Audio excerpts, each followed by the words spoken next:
এবং নিশ্চয় আপনাদের মনে আছে বগলাবাজার শ্রী শ্রী গোপালজি মন্দিরে আজকে লোকনাথ ব্রহ্মচারীর 132তম তিরুদন মহামহোৎসব উপলক্ষে 10 দিন প্রোগ্রাম, 7 দিন ব্যাপী শ্রীমদ্ ভাগবত পাঠ এবং তারই আজকে দ্বিতীয় রজনীতে সকল ভক্তকে সাথে নিয়ে যারা পাঠের আয়োজন করেছেন তাদের কল্যাণে, ভক্তদের কল্যাণে, সকলের কল্যাণে সর্বে সুখিনো ভবন্তু, সর্বে সন্তু নিরাময়া, সর্বে ভদ্রাণী পশ্যন্তু, মা কশ্চিৎ দুঃখ ভাগ ভবেৎ। এই পৃথিবীর সবাই সুখী হোক, সবাই নিরূপ থাকুক, কেউ যেন দুঃখ ভোগ না করে, এটা মাথায় রেখে, এই প্রার্থনা মাথায় রেখে আমরা প্রবেশ করতে চাই। ও জ্ঞানাতিমিরান্ধস্য জ্ঞানাঞ্জন শলাকয়া চক্ষুরুন্মীলিतं येन তস্मै শ্রী গুরুবে নমঃ। হে কৃষ্ণ করুণা সিন্ধু দীনবন্ধু জগৎপতে গোপেশ গোপিকা কান্ত রাকান্ত নমস্তুতে। তপ্ত কাঞ্চন গৌরাঙ্গী রাধে বৃন্দাবনেশ্বরী বৃষভানুসুতে দেবী প্রণমামি হরিপ্রিয়ে। নমো মহাবদান্নায় কৃষ্ণ প্রেম প্রদায়তে কৃষ্ণায় কৃষ্ণ চৈতন্য নাম্নে গৌরতীশে নমঃ। নারায়ণং নমস্কৃত্য নরস্নৈব নরোত্তমং দেবীং সরস্বতীং ব্যাসং ততো জয়মুদীরয়েৎ। নমঃ বিষ্ণুপাদায় কৃষ্ণপ্রেষ্ঠায় ভূতলে শ্রীমতে ভক্তিবেদান্ত স্বামিনীতে নামিনে। নমস্তে সরস্বতী দেবে গৌরবাণী প্রচারিণে নির্বিশেষ শূন্যবাদী পাশ্চাত্য দেশ তারিণে। বাঞ্ছাকল্পতরুভ্যশ্চ কৃপা সিন্ধুভ্য এব চ পতিতানাং পাবনেভ্যো বৈষ্ণবেভ্যো নমো নমঃ। সবাই কৃপা করে হাত তুলি। জয় শ্রী কৃষ্ণ চৈতন্য প্রভু নিত্যানন্দ শ্রী অদ্বৈত গদাধর শিবাসাদি গৌর ভক্ত বৃন্দ। হরে কৃষ্ণ কৃষ্ণ কৃষ্ণ হরে হরে, হরে রাম রাম রাম হরে হরে। হরে বল। মাইক্রোফোনে ইকো দিও না, স্ট্রেট থাকবে যেন, কোনো কাপাকাপির দরকার নাই, একদম ক্লিয়ার।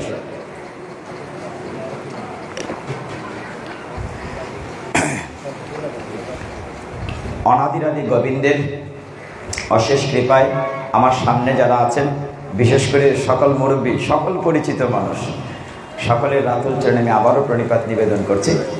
আমার আভূমিনত ধন্যবাদ গ্রহণ করুন।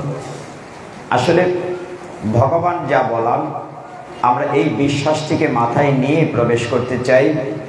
দেখবেন আনন্দের সময়টুকু খুব দ্রুত শেষ হয়ে যায়, কিন্তু দুঃখের রজনী প্রভাত হয় না।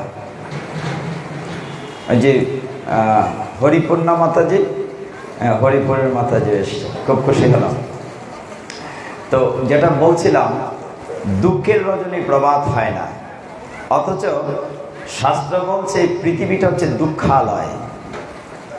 সোনারূপা যে দোকানে পাওয়া যায় সেই দোকানের নাম কি? স্বর্ণালয়, ডট ডট স্বর্ণালয়। বস্ত্র বা কাপড় পাওয়া গেলে তাকে বলা হয় বস্ত্রালয়। ঔষধের দোকানকে বলা হয় ঔষধালয়, আর এই পৃথিবীকে বলা হয় দুঃখালয়। তাহলে যদি এর নাম দুঃখালয় হয় তাহলে দুঃখই থাকবে এখানে, এটি তো স্বাভাবিক। কিন্তু তার ভেতরেও দেখবেন কোন সময়টা আনন্দের, যতক্ষণ পর্যন্ত মন দিয়ে গীতা ভাগবত শুনেন এইটুকুন আপনার আমার মনে হয় না, এইটুকুন দেখবেন আপনি আনন্দে আছেন। হরি বল। তার মানে কি? সচ্চিৎ আনন্দ। যদি আপনি আনন্দটা ফিল করেন, ইফ ইউ ফিল হ্যাপিনেস, যদি আপনি ফিল করেন তাহলে বুঝবেন আপনি মন দিয়ে শুনছেন। আর যদি মন দিয়ে না শোনেন আপনার সুখটা আসবে না। এই কারণে শ্রীমদ্ ভগবদ গীতায় ভগবান অর্জুনকে বারবার বলেছেন শৃণু, শৃণু মানে টু লিসেন, মন দিয়ে শোনো, শৃণু তৎশৃণু, তা শোনো। এই জন্য ভাগবতীয় কথা শুনতে হবে, মন দিয়ে শুনতে হবে, নিশ্চিদ্রভাবে নিশ্চিন্ত মনে শুনতে হবে। যতক্ষণ আপনি শুনবেন, ওই যে কালকে পাখির গল্প বলেছিলাম, এই গীতা ভাগবতী হচ্ছে আপনার পাখির খাবার। আর দেহের খাবার, খাঁচার খাবার আপনি সারাদিনই খান। কাজে দেহের যত্ন সবসময়ই করেন, পাখির যত্ন আমরা করি না। যতটুকু আমরা ভগবানের কথা শ্রবণ করি, এটি হচ্ছে এই পাখির খাবার। আশা করি আমরা সেটুকু মনে রেখেই আজকে অবগাহন করব। আমি একইভাবে গতকাল যেহেতু লোকনাথ ব্রহ্মচারীর জীবনী শুরু করেছিলাম, কিছুটা লোকনাথ ব্রহ্মচারীর বাকি অংশটুকু বলে ভাগবতে ঢুকব। আপনাদের নিশ্চয়ই মনে আছে গতকাল আমরা কতটুকু গিয়েছিলাম। লোকনাথ ব্রহ্মচারীর বাবার নাম কি ছিল মনে আছে? রামনারায়ণ ঘোষাল, মায়ের নাম কমলা দেবী। বারাসাত মহকুমার 24 পরগনা জেলার 84 চাকলা গ্রামে তিনি জন্ম নিয়েছিলেন। সেখান থেকে তার গুরুদেব শ্রী ভগবান গাঙ্গুলি সহ আমরা রওনা হতে হতে ভগবান গাঙ্গুলির যখন বয়স 150 বছর হয়েছিল, তিনি গঙ্গা তীরে মণিকর্ণিকার ঘাটে দেহ রেখেছিলেন এবং তার পুত্রের সমস্ত ক্রিয়া লোকনাথ ব্রহ্মচারী করেছিলেন। ঠিক ওইটুকুন আমরা ছিলাম, মনে আছে? অর্থাৎ তার গুরুদেবের দেহত্যাগ পর্যন্ত আমরা আলোচনা করেছিলাম। আজকে বাকিটুকু আলোচনা করব। অর্থাৎ লোকনাথ ব্রহ্মচারীর বেশ কয়েকটি অনুষ্ঠান হয়। একটি হচ্ছে পাদুকা উৎসব, একটা হয় রাখের উৎসব, হয় রাখের উপবাস, এটা কাকালসহ আজমেরিগঞ্জে বেশি হয়। পাদুকা উৎসব হয় আর তিরুদান উৎসবটা হয়। তো তিরুদান যেহেতু মানে দেহত্যাগ, আমরা দেহত্যাগ পর্যন্ত যাব, মানে 19 জ্যৈষ্ঠ পর্যন্ত যাব।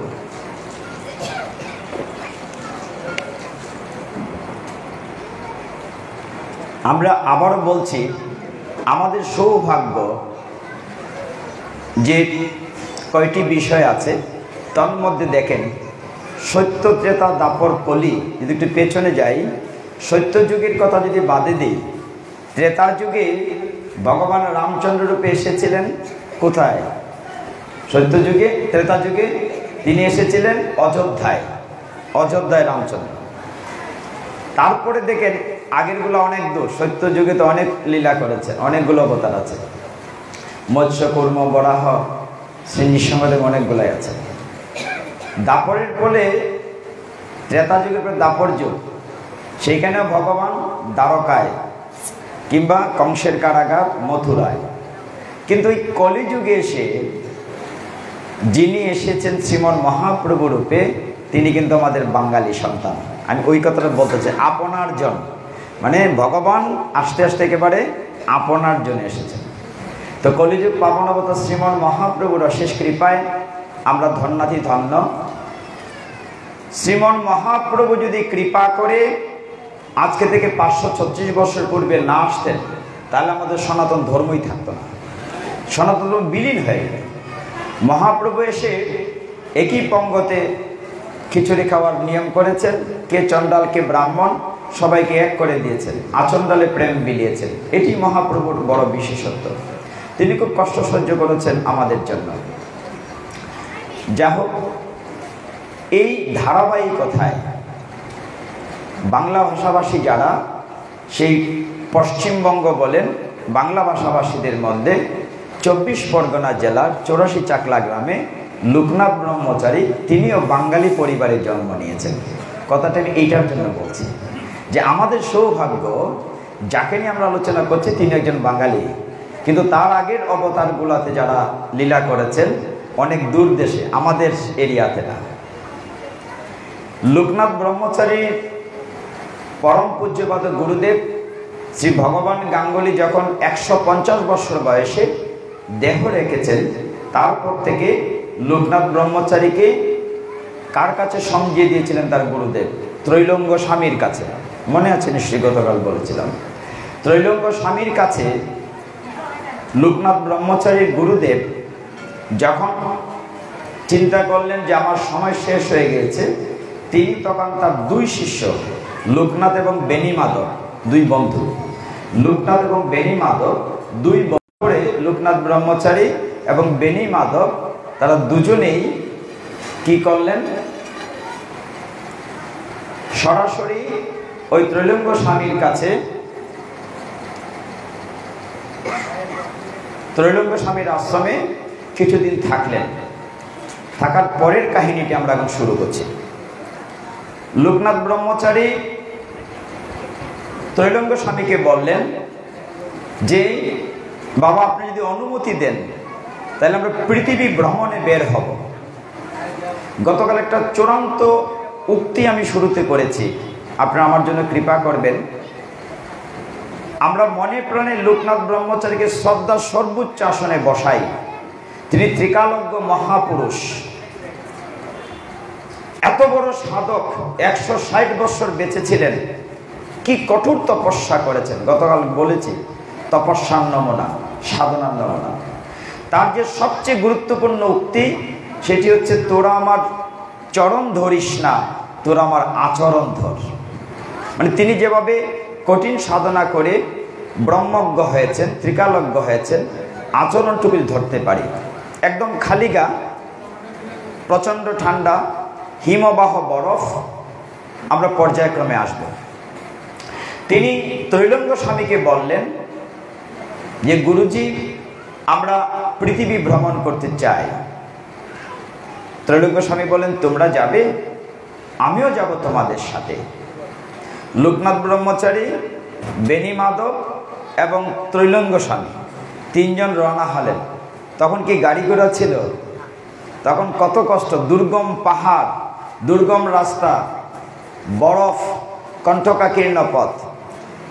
ইতোমধ্যে গতদিন আমরা আলোচনা করেছি, তিনি মক্কা মদিনা গিয়েছেন, আব্দুল গফরের সাথে দেখা হয়েছে, সাদি মোল্লার সাথে দেখা হয়েছে, তিনি পবিত্র কোরআন শরীফ শিক্ষা করেছেন ইত্যাদি গতকাল বলেছি। এইবার গুরুদেবকে নিয়ে তিনি রওনা হলেন আরবের দিকে। প্রথম আরব গেলেন, আরব অঞ্চল দেখার পরে বহুদিন ঘুরতে ঘুরতে গেলেন ইসরায়েল, যেটা ইসরায়েল বলি, সেইখানে গেলেন। সেইখান থেকে বহু দূর দেশ, পারস্য দেশে চলে গেলেন। তিনজন পারস্য দেশ থেকে আফগানিস্তান গেলেন, কাবুল আফগানিস্তান গেলেন। সেখান থেকে তারা চলে গেলেন ইউরোপ মহাদেশে। এত দুর্গম পথ পাড়ি দিয়ে সমস্ত ইউরোপ যখন ভ্রমণ করলেন, সবচেয়ে আনন্দ সংবাদ এই, যত জায়গায় গেলেন এই তিনজন বাঙালি সন্ন্যাসীকে সকলেই সশ্রদ্ধ চিত্তে শ্রদ্ধা ভরে গ্রহণ করেছেন। সেখান থেকে ইউরোপ থেকে তারা আরো উত্তরে যেতে শুরু করলেন, দুর্গম হিমালয় পর্বত। দুর্গম হিমালয় পর্বত থেকে যখন যেতে শুরু করলেন, তখন এত ঠান্ডা, যত যাচ্ছেন আস্তে আস্তে ঠান্ডা বাড়ছে। এই ঠান্ডার মধ্যেও তিনি থেমে থাকলেন না। তারা হিমালয় পর্বতের একদম গহীন গুহাতে প্রবেশ করলেন। দীর্ঘদিন সেখানে বসে সাধন ভোজন করলেন। দুর্গম হিমালয়ের পরে যখন তারা ঘুরছেন, হিমালয়ের বিভিন্ন গুহায় সাধনা করছেন, হঠাৎ দেখলেন তাদের কাছ থেকে ত্রৈলঙ্গ স্বামী উধাও হয়ে গেলেন। ত্রৈলঙ্গ স্বামীকে বলা হতো চলন্ত শিব, মানে হঠাৎ এখানে আছেন, আবার একই সাথে দেখবেন আরেক জায়গায় দেখা যেত। এইরকম ছিলেন ত্রৈলঙ্গ স্বামী।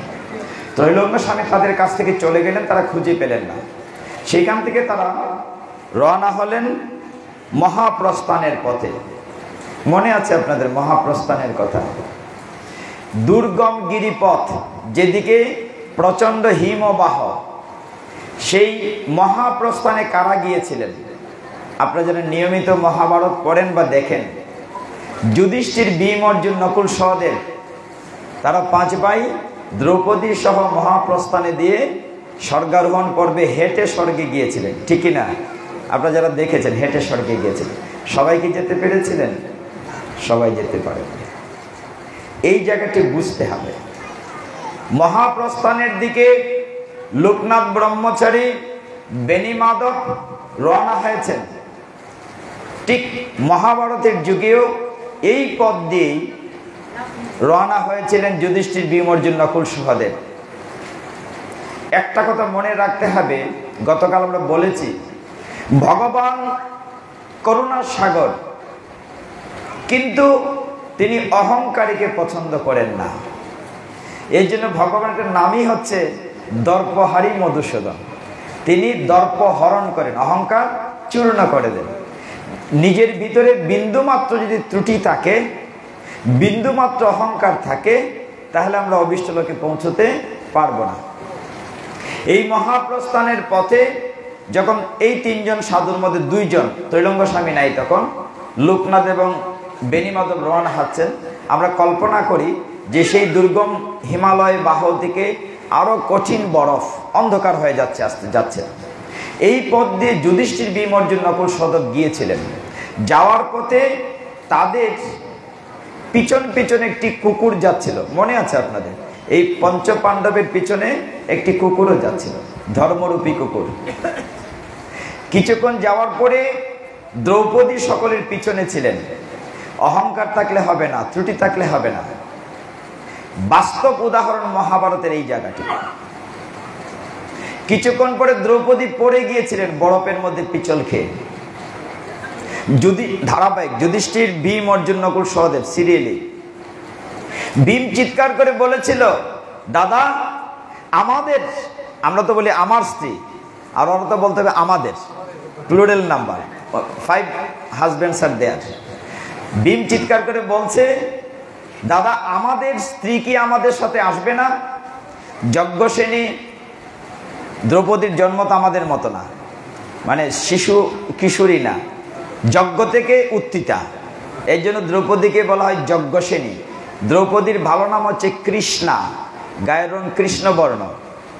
তিনি পাঞ্চাল দেশের কন্যা বলে নাম হচ্ছে পাঞ্চালী, দ্রুপদ রাজার মেয়ে বলে নাম হচ্ছে দ্রৌপদী।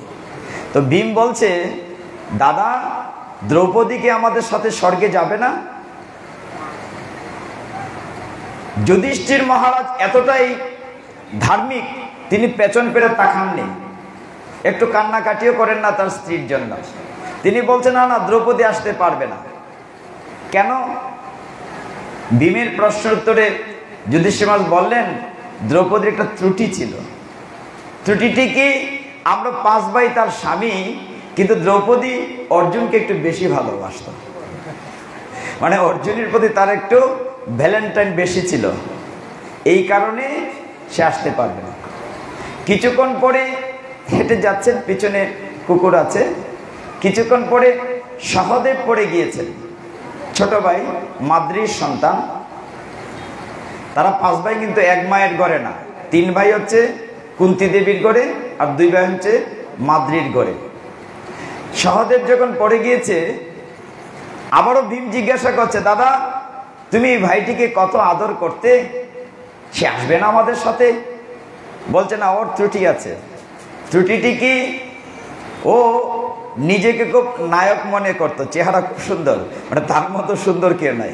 তার রূপের অহংকার ছিল, অহংকার পতনের মূল। আসতে পারবে না, অহংকার থাকলে আসতে পারবে না। কিছুক্ষণ পরে নকুল পড়ে গেল। একইভাবে ভীম জিজ্ঞাসা করলো, দাদা নকুল কি আমাদের সাথে মহাপ্রস্থানে যাবে না? বলে, না না, ওর অহংকার ছিল কি, এ এত জ্যোতির্বিজ্ঞান ছিল, মানে জ্যোতির্বিজ্ঞানে অ্যাস্ট্রোলজার, ওই তারা গণনা করে দিক নির্দেশনা দিত তাদেরকে, চিকিৎসা শাস্ত্র জানতো, এই নিয়ে তার বড় গর্ব ছিল, অহংকার ছিল, অতএব সেও আমাদের সাথে আসতে পারবে না। কিছুক্ষণ পরে অর্জুন পড়ে গেল।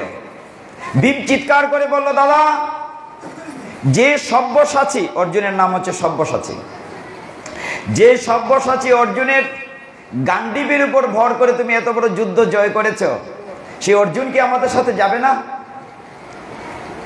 যুধিষ্ঠির বললেন, না, অর্জুনের অহংকার ছিল।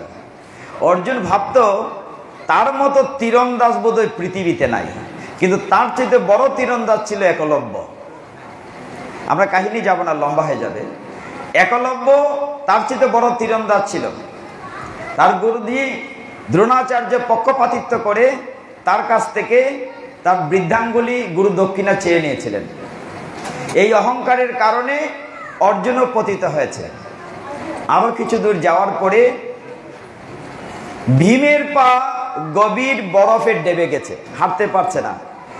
পড়তে পড়তে যুধিষ্ঠিরকে জিজ্ঞাসা করে, দাদা আমি যাব না তোমার সাথে, সবাই তো পড়ে গেছে। যুধিষ্ঠির বললেন, না, তুমি আসতে পারবে না। তোমার অহংকার ছিল কি? তোমার শক্তি নেই। তুমি বলতে শতহস্তি, সপ্তহস্তির বল তোমার গায়ে, তোমার মতো কেউ পারবে না। তোমার এই অহংকারের কারণে তোমারও পতন হলো।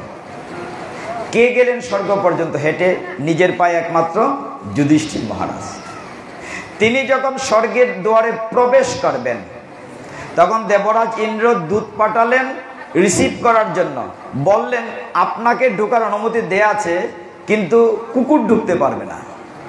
স্বর্গরাজ্যে কুকুরের প্রবেশ নাই। যুধিষ্ঠির মহারাজ বসে পড়লেন, বললেন, আমার সাথে এতক্ষণ ধরে এই কুকুরটি এসেছে, এখন ও যদি না আসে, ওকে রেখে আমি কি করে যাই? ওকে রেখে আমি যাব না। হয় ওকে নিয়ে আমার পারমিশন দিতে হবে, না হয় আমি যাব না।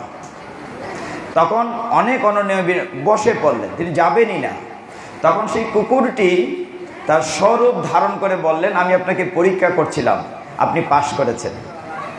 মানে আমাকে ছাড়াও তো যেতে চাচ্ছেন না। আমার প্রতি যে একটি ভালোবাসা, যে এতটা পথ আমার সাথে হেঁটে এসেছে কুকুরটি।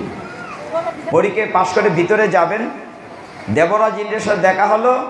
তিনি বারবার বলছেন, আমার ভাইরা কোথায়? আমাদের প্রিয়তমা স্ত্রী দ্রৌপদী কোথায়?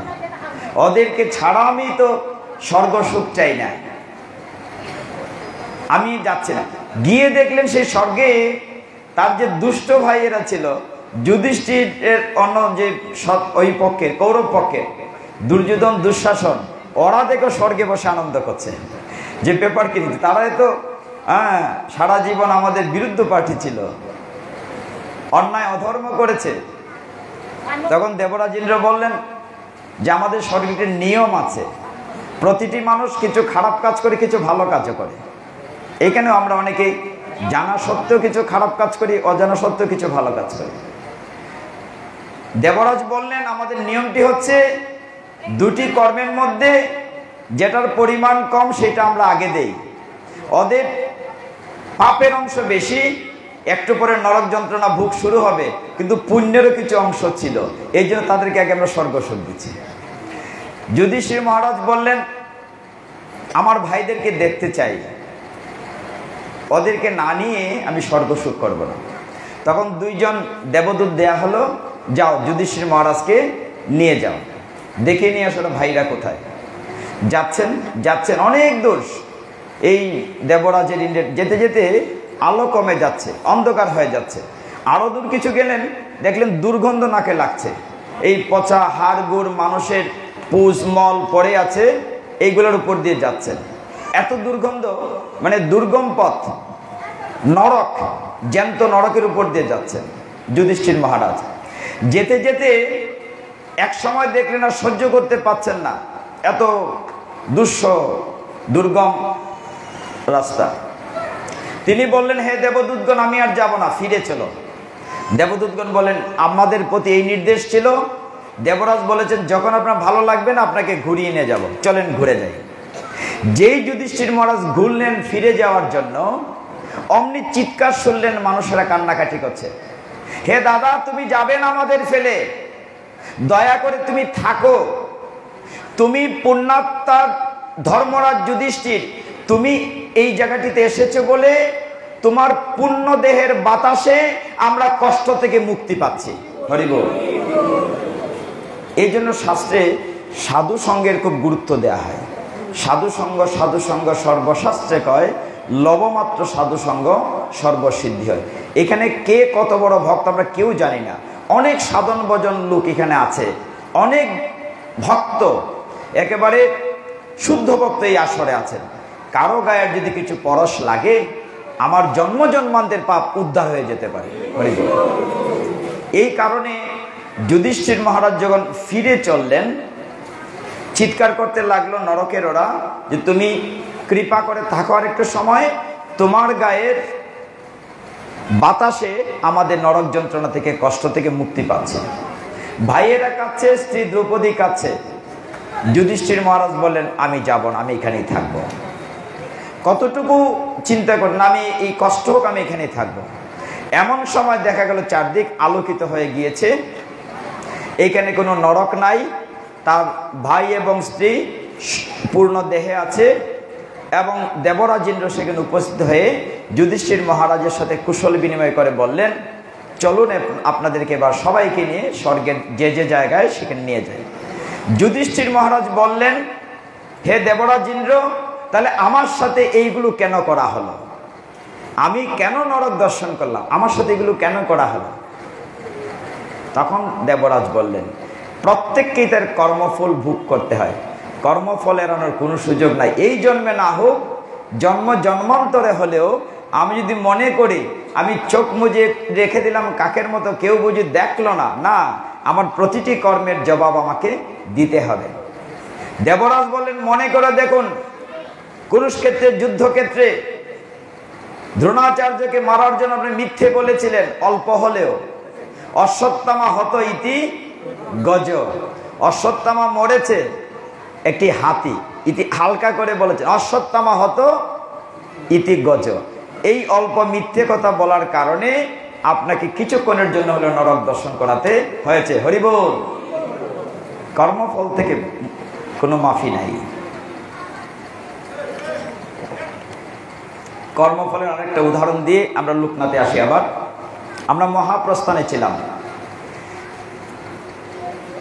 যুধিষ্ঠির মহারাজ যখন কর্মফল থেকে মুক্তি পান নাই ধর্মরাজ হয়ে, আপনাদের মনে আছে কুরুক্ষেত্রের যুদ্ধে 10ম দিন যখন বিশ্বদেব সরসজ্জায় শুয়েছিলেন, অর্জুন যখন তীর বিদ্ধ করে বিশ্বদেবকে সরসজ্জায় শুইয়ে দিয়েছিল, কতদিন ছিলেন? 58 দিন, 58 ডেজ তিনি সরসজ্জায় শুয়েছিলেন, উত্তরায়ণের অপেক্ষা করছিলেন।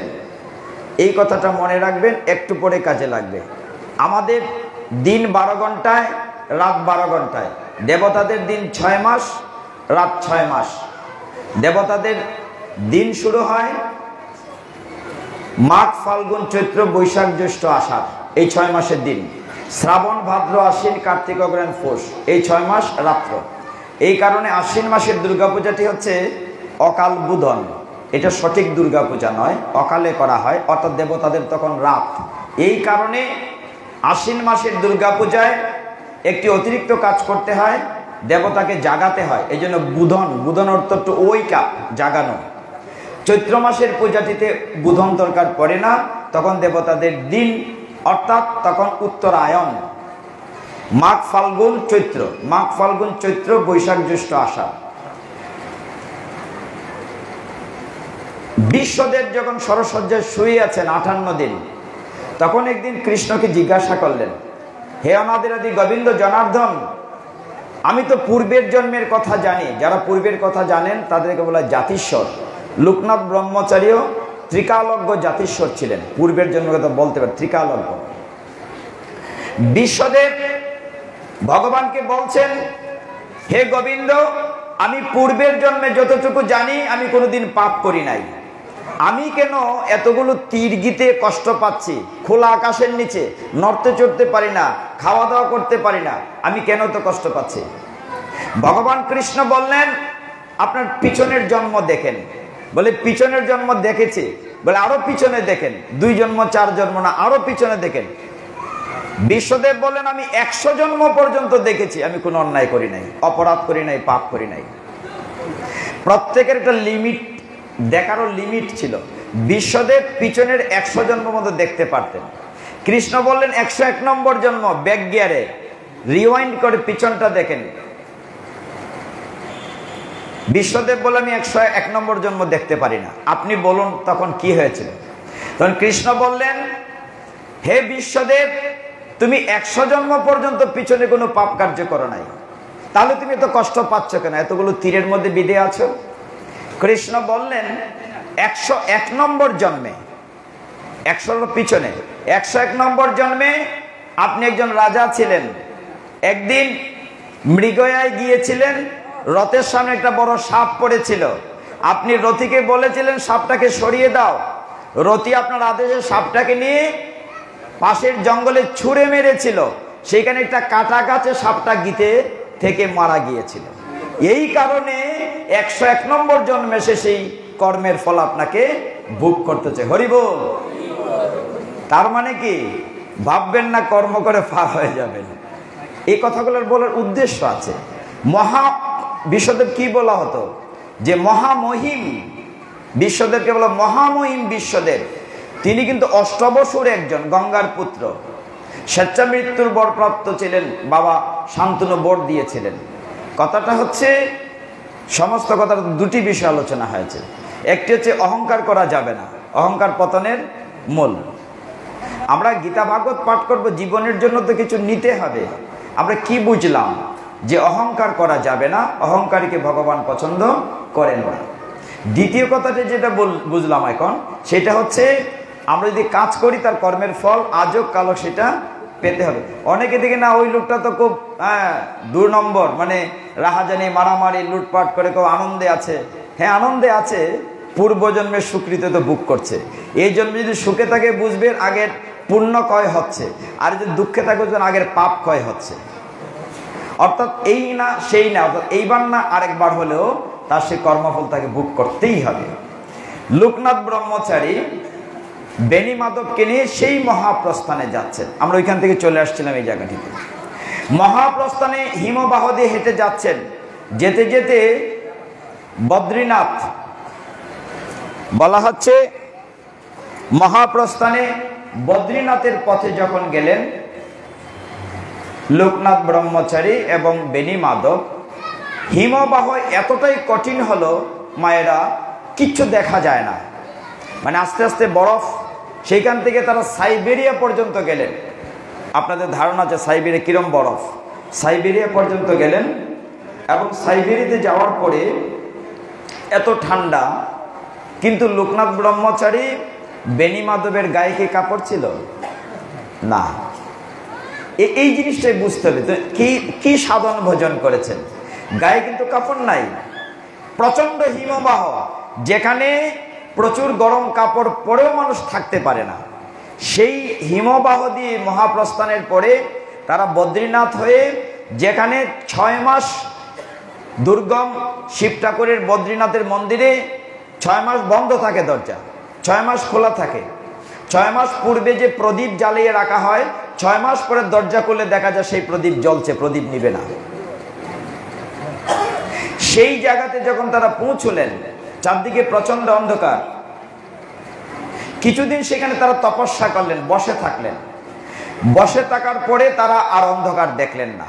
যেমন আমরা যখন বাইরে থেকে রোদ থেকে এসে ঘরে ঢুকি, প্রচন্ড রোদ থেকে আসলে ঘরের ভিতরে চোখে অন্ধকার লাগে, কিন্তু কিছুক্ষণ থাকলে পরে সহা হয়ে যান, সহ্য হয়ে যায়। যখন সহ্য হয়ে গেল, তারা আবার রওনা হলেন। সেইখান থেকে একটু নিচে নেমে চীনের দিকে রওনা হলেন, চীন দেশ। চিন্তা করেন, সারা পৃথিবী ভ্রমণের তাদের কি ট্যুর। চীন দেশে এসে আবার সেখানে যখন নিচের দিকে যাচ্ছেন, হঠাৎ দেখা গেল সেইখানে ওই যে ত্রৈলঙ্গ স্বামী তাদের সামনে এসে উপস্থিত হলেন। তাদের দ্বিতীয় গুরুদেবের দায়িত্ব যিনি নিয়েছিলেন, ত্রৈলঙ্গ স্বামী তাদের সামনে উপস্থিত হলেন। বলেন, তোমরা চীন দেশে চলে এসছো। চীন দেশের বর্ডারে সিকিউরিটিরা তাদেরকে আটকালো। আটকানোর পরে যখন লোকনাথ ব্রহ্মচারীর দেহস্থিত আলো দেখলো, লোকনাথ ব্রহ্মচারীর তেজ দেখলো, তারা বর্ডার খুলে দিল শ্রদ্ধা সহকারে। তারা চীনে গেলেন। সেখান থেকে ত্রৈলঙ্গ স্বামী বললেন যে আমি উদরাচল যাব, উদয়াচল। চলে গেলেন আবার উদয়াচল। সেখান থেকে বদ্রীনাথ হয়ে আবার যখন গভীর জঙ্গলে ঢুকলেন লোকনাথ ব্রহ্মচারী, তখন একটি বাঘের গর্জন শুনতে পেলেন। গিয়ে দেখলেন একটি বাঘিনী কিছু বাচ্চা নিয়ে বসে আছে। তিনি বিষয়টিকে উপলব্ধি করে বাঘের সাথে কিছুদিন থাকলেন, তাদেরকে আদর যত্ন করলেন। সেখান থেকে যখন আবার নিচের দিকে নামতে লাগলেন পাহাড় থেকে, তার বন্ধু বেণী মাধব বললেন, হে লোকনাথ, আমার মনে বড় ইচ্ছে হচ্ছে মা কামাখ্যার মন্দিরে যাব, আমি আর তোমার সাথে যাব না, তুমি চলে যাও। তখন লোকনাথ একা হয়ে গেলেন। বেণী মাধব চলে গেল কামাখ্যার পথে, আর লোকনাথ ব্রহ্মচারী উপর থেকে নিচের দিকে নামতে লাগলেন। নামতে নামতে লোকনাথ ব্রহ্মচারী আমাদের যেখানে বারদী আশ্রম আছে, চন্দ্রনাথে আসলেন। চন্দ্রনাথ এখানে একটি অদ্ভুত ঘটনা আছে। চন্দ্রনাথে আসার পরে লোকনাথ ব্রহ্মচারী একা গভীর জঙ্গলে গিয়েছেন। সেই জঙ্গলে প্রচন্ড আগুন লেগে গিয়েছে, চারদিক থেকে দাবদাহ, সারা পাহাড় আগুন লেগে গেছে। আগুনের ভিতরে লোকনাথ ব্রহ্মচারী দেখলেন একজন সাধু বসে তপস্যা করছে। এই সাধুর নাম ছিল বিজয় কৃষ্ণ গোস্বামী। তিনি তপস্যা করছেন, চারদিকে আগুন, ওইখান থেকে বের হওয়ার কোনো পথ নাই। লোকনাথ ব্রহ্মচারী যুগ বলে সূক্ষ্মভাবে ওই আগুনের ভিতরে প্রবেশ করলেন। শুধু প্রবেশ করলেন না, সেই বিজয় কৃষ্ণ গোস্বামীকে কুলে করে আগুন থেকে বের করে নিয়ে এসে ভালো জায়গায় রেখে দিলেন।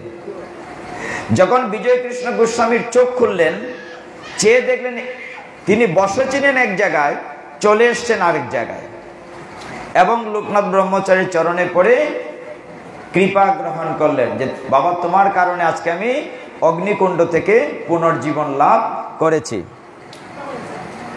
সেইখান থেকে চন্দ্রনাথের মন্দির থেকে লোকনাথ ব্রহ্মচারী আর একটু নিচে নেমে তিনি দাউদকান্দি, কুমিল্লা দাউদকান্দি, সেদিক থেকে ঘুরতে ঘুরতে তিনি নিচে নেমে আসলেন একটি গ্রামে, যেখানে আমরা আস্তে আস্তে বারোদিতে প্রবেশ করব।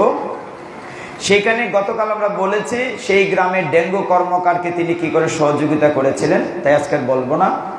সেখানে ব্রাহ্মণদের যজ্ঞোপবীত কি করে গীত লেগেছিল, কি করে গায়ত্রী মন্ত্র করে তাকে মুক্ত করেছিলেন, সেটাও বলবো না। আরেকটু পরে একটি লীলা বলবো। লোকনাথ ব্রহ্মচারী যখন এই জায়গাটিতে ঘোরাঘুরি করছিলেন, ডেঙ্গু কর্মকারের বাড়ি থেকে, ডেঙ্গু কর্মকারের ফ্যামিলির শেষের দিকে যে সমস্যা ছিল, ওই পরিবারে যখন ডেঙ্গু কর্মকার মারা যায়, এই সংসারটি খুব ছন্নবন্ন হয়ে যায়। এই বাড়ির লোকজন মনে করতেন যে এই লোকনাথ ব্রহ্মচারীর কারণেই বোধহয় আমাদের পরিবারের অবক্ষয় হয়েছে। এই কারণে লোকনাথ ব্রহ্মচারীর সাথে খারাপ ব্যবহার করেছিলেন। তিনি বুঝতে পেরে ওর বাড়ি থেকে চলে এসেছিলেন। তখন লোকনাথ ব্রহ্মচারী সেই এলাকার জমিদার ছিলেন নাগ পরিবার, নাগ মহাশয় বলা হতো। জমিদার নাগ পরিবার লোকনাথ ব্রহ্মচারীকে বলেন যে বাবা, আমরা আপনার অনেক অলৌকিক কৃপা পেয়েছি, আপনি কৃপা করে আমাদের বাড়িতে চলুন। তখন নাগ মহাশয়, জমিদার নাগ মহাশয় লোকনাথ ব্রহ্মচারীকে তাদের বাড়িতে নিয়ে গিয়েছিলেন। অনেকদিন থাকার পরে সে জমিদার বলছিলেন যে বাবা, আপনার জন্য একটা আশ্রম করে দিতে চাই, একটি মন্দির করে দিতে চাই। আচ্ছা, আপনি পছন্দ করুন, আমার এলাকায় কোন জায়গাটি আপনার পছন্দ। ঘুরতে ঘুরতে লোকনাথ ব্রহ্মচারী একটি নদীর তীরে গেলেন। নদীটির নাম হচ্ছে ছাওয়াল বাগিনী। এই নদীর তীরে যখন গেলেন, লোকনাথ বললেন এই জায়গাটি আমার পছন্দ হয়েছে, আমি এখানে আশ্রম করতে চাই। জমিদার মহোদয় বললেন যে এই জায়গাটি তো হচ্ছে শ্মশান, এখানে কেন আশ্রম করবেন? বলেন এই জায়গাটি শ্মশান, অতএব এই জায়গাটি পবিত্র, আমি এইখানে আশ্রম করব। মানে আপনাদের লিঙ্ক আপ গুলা খেয়াল রাখতে হবে। দেবাদিদেব মহাদেব শিব ঠাকুর কোথায় থাকেন, এই কথাগুলো লিঙ্ক আপ রাখতে হবে। কেন ওই জায়গাটি শিব ঠাকুরের প্রতিরূপ আমরা যেটা বলি, লোকনাথ ব্রহ্মচারী সেখানে বারোদি আশ্রম আজকে যে জায়গাটি, সেটার জমিদার করে দিলেন। এখানে আমরা একটু শেষ করব দ্রুততার সাথে, ভাগবত থেকে আলোচনা করব। লোকনাথ ব্রহ্মচারী সেখানে থাকছেন দীর্ঘদিন। কুটির হলো, জমিদার করে দিলেন, বারোদির আশ্রম হলো। সেখানে লোকনাথ ব্রহ্মচারী সাধন ভজন করেন, ভক্তরা আসে, চারদিকে এত ভক্তরা আসে, তার চারদিকে ভক্ত সংখ্যা বেড়ে গেল। অনেক অনেক অসুখ বিসুখ নিয়ে আসে, অনেক ভক্ত তার কাছ থেকে সহযোগিতা পান। আবার অনেক এমন ভক্ত লোকনাথকে বাড়িতে যাওয়ার নিমন্ত্রণ করেন। একবার একটি ঘটনা একটু বলি। তার এক ভক্ত বাড়িতে শ্রাদ্ধোত্তর বৈষ্ণব সেবা অনুষ্ঠান করবে, নিমন্ত্রণ করলে, বাবা তুমি যাবে আমার কাছে বাড়িতে। তিনি বলেন, দেখ রে, আমি তো আশ্রম ছেড়ে কোথাও যাই না, আমি তো আশ্রম ছেড়ে কোথাও যাই না। তো সেই ভক্ত খুব অনুনয় বিনয় যে বাবা তুমি না গেলে আমার বাড়ির অনুষ্ঠানটা পূর্ণ হবে না, তুমি যদি কৃপা করে আসো। তো লোকনাথ বলে ঠিক আছে আমি যাব। সারাদিন তিনি অপেক্ষা করলেন গেল কিনা। সন্ধ্যাবেলা পর্যন্ত লোকনাথ গেলেন না দেখে সন্ধ্যার পরে ওই ভক্ত লোকনাথ বাবার কাছে এসে বললেন, বাবা আমি তোমার জন্য তাল মিশ্রি পায়েস অনেক কিছু করে রেখেছিলাম, তুমি খাবে বলে তুমি যাওনি, আমি কত অপেক্ষা করেছিলাম। তখন লোকনাথ বললেন, আমি তোর বাড়িতে গিয়েছিলাম রে, তুই তোমাকে তাড়িয়ে দিলি। একটু খেয়াল করেন, আমি তোরকে গিয়েছিলাম, তুই তোমাকে তাড়িয়ে দিলে। বলি কিভাবে গিয়েছিলে? বলে তুই একটি চেলা কাঠ দিয়ে দেখ, দেখ আমার পিঠে কোনো দাগ আছে। চেলা কাঠ দিয়ে দাগ দিয়েছে মানে আমি একটা কুকুরের বেশে তোর ঘরে গিয়েছিলাম। প্রথমবার গিয়েছি তাড়িয়ে দিয়েছিস, দ্বিতীয়বার গিয়েছি তুই চেলা নিয়ে এসেছিস, তৃতীয়বার গিয়েছি তুই চেলা কাঠ দিয়ে মেরেছিস, দেখ দাগ আছে কেন। আমি গিয়েছিলাম তোর কাছে, আমি তো ভিন্ন রূপে যেতে পারি, কিন্তু তুই আমাকে গ্রহণ করলি না। কি কান্না লোকনাথের চরণে পড়ে। পরিশেষ যখন 160 বৎসর বয়স লোকনাথ ব্রহ্মচারীর, এরকম জ্যৈষ্ঠ মাস, তিনি সাধন ভোজন করছেন। একবার এক ভক্ত খুব কান্নাকাটি করছে লোকনাথের চরণে পড়ে। তুমি কাঁদছো কেন বাবা? যে আমার একটি ছেলে প্রচন্ড যক্কা, ছেলেটিকে নিয়ে গেছেন, যক্কা রোগ হয়েছে, খুব কষ্ট পাচ্ছে, ছেলেটি মরে যাচ্ছে, ওকে বাঁচান। লোকনাথ বললেন, ওর তো সময় শেষ হয়ে গিয়েছে, ওকে তো বাঁচাতে পারবো না। কিন্তু ভক্তটি নাছোড় বান্দা, লোকনাথের চরণ ছাড়ছে না, আমার বাচ্চাটিকে বাঁচিয়ে দিতেই হবে, বাবা তুমি পারবে। লোকনাথ ঠিক আছে, আমি বলছি সময় ফুরিয়ে গেছে, সবাইকে তো চলে যেতে হবে। তার কান্নাকাটি দেখে লোকনাথ ব্রহ্মচারী কি করলেন, ওই যক্কা রোগীটি শিশুটির সমস্ত অসুখ নিজের দেহে ধারণ করলেন। বাবার তখন যক্কা হয়ে গেল, শিশুটি বেঁচে গেল। তার সাথে কিন্তু মিল আছে শ্রীরামকৃষ্ণ পরমহংসদেবের জীবনের এই জায়গাটিতে। রামকৃষ্ণ পরমহংসদেবও কিন্তু ভক্তদের অনেক কঠিন বেব নিজে ধারণ করেছিলেন। লোকনাথ ব্রহ্মচারী যক্কা ধারণ করলেন, তখন বাবার প্রচন্ড কষ্ট হতো। 160-এর কাছাকাছি কিছুদিন বাকি আছে এই সময়টিতে। ভক্তরা খুব কষ্ট পাতেন যে কি করে ওই ছেলেটি ভালো হয়ে গিয়েছে, কিছুদিন পরে সে দেহ রেখেছে, যখন সময় শেষ হয়েছে। কিন্তু লোকনাথ ব্রহ্মচারী যে লোকটি, যে ত্রিকালজ্ঞ মহাপুরুষ, যে সাধক মহাপুরুষ, এই হিমবাহ বদ্রীনাথ আশ্রমে হিমালয়ে থেকেছেন খালি গায়ে, তিনি অসুস্থ বোধ করছেন, ওই যে অন্যের অসুখ বিসুখ গায়ে ধারণ করে। ভক্তরা খুব কষ্ট পাচ্ছে যে বাবা আপনার কি হবে। তখন লোকনাথ বললেন, জ্যৈষ্ঠ মাস তো চলে এসছে, আমার এই পোশাকটি ছেড়ে দেওয়ার সময় হয়ে গেছে, মানে আমি দেহটি রাখবো না। ভক্তদের মনে কি আকুতি, বাবা তুমি চলে যাবে, আর কটা দিন থাকো, আর কটা দিন থাকো, আমাদেরকে সঙ্গ দাও। 12 দিতে বাবা ধ্যানস্থ হতেন, সকলেই দেখতেন, কুটিরে বসে থাকতেন। তিনি কি করলেন, বললেন যে না আমার আর বেশি সময় নেই। তিনি অগ্রিম ঘোষণা দিলেন যে আগামী জ্যৈষ্ঠ মাসের 19 তারিখ আমি চলে যাব। স্পেসিফিক ডেট বলে দিলেন ভক্তদেরকে। তখন ভক্তরা কান্নাকাটি শুরু করলেন, বাবা সত্যি তুমি চলে যাবে? বলেন গীতায় না ভগবান বলেছেন, আর আমার তো এটা একটা খোলস, এটা পঞ্চভূতের দেহ, ক্ষিতি অপ তেজ মরুদ্ভূম। এই দেহটি আমাদের ছালি মাটির তোল হয়ে যাবে, পঞ্চভূতে বিলীন হয়ে যাবে। ক্ষিতি অপ তেজ মরুদ্ভূম অর্থাৎ মাটি, জল, আকাশ, বাতাস এইটিতে মিশে যাবে দেহ রাখলে। কিন্তু আমার যে সূক্ষ্ম দেহ, যেটি মন বুদ্ধি অহংকার কর্ম অনুযায়ী পরবর্তী জন্মে আমাকে নিয়ে যাবে।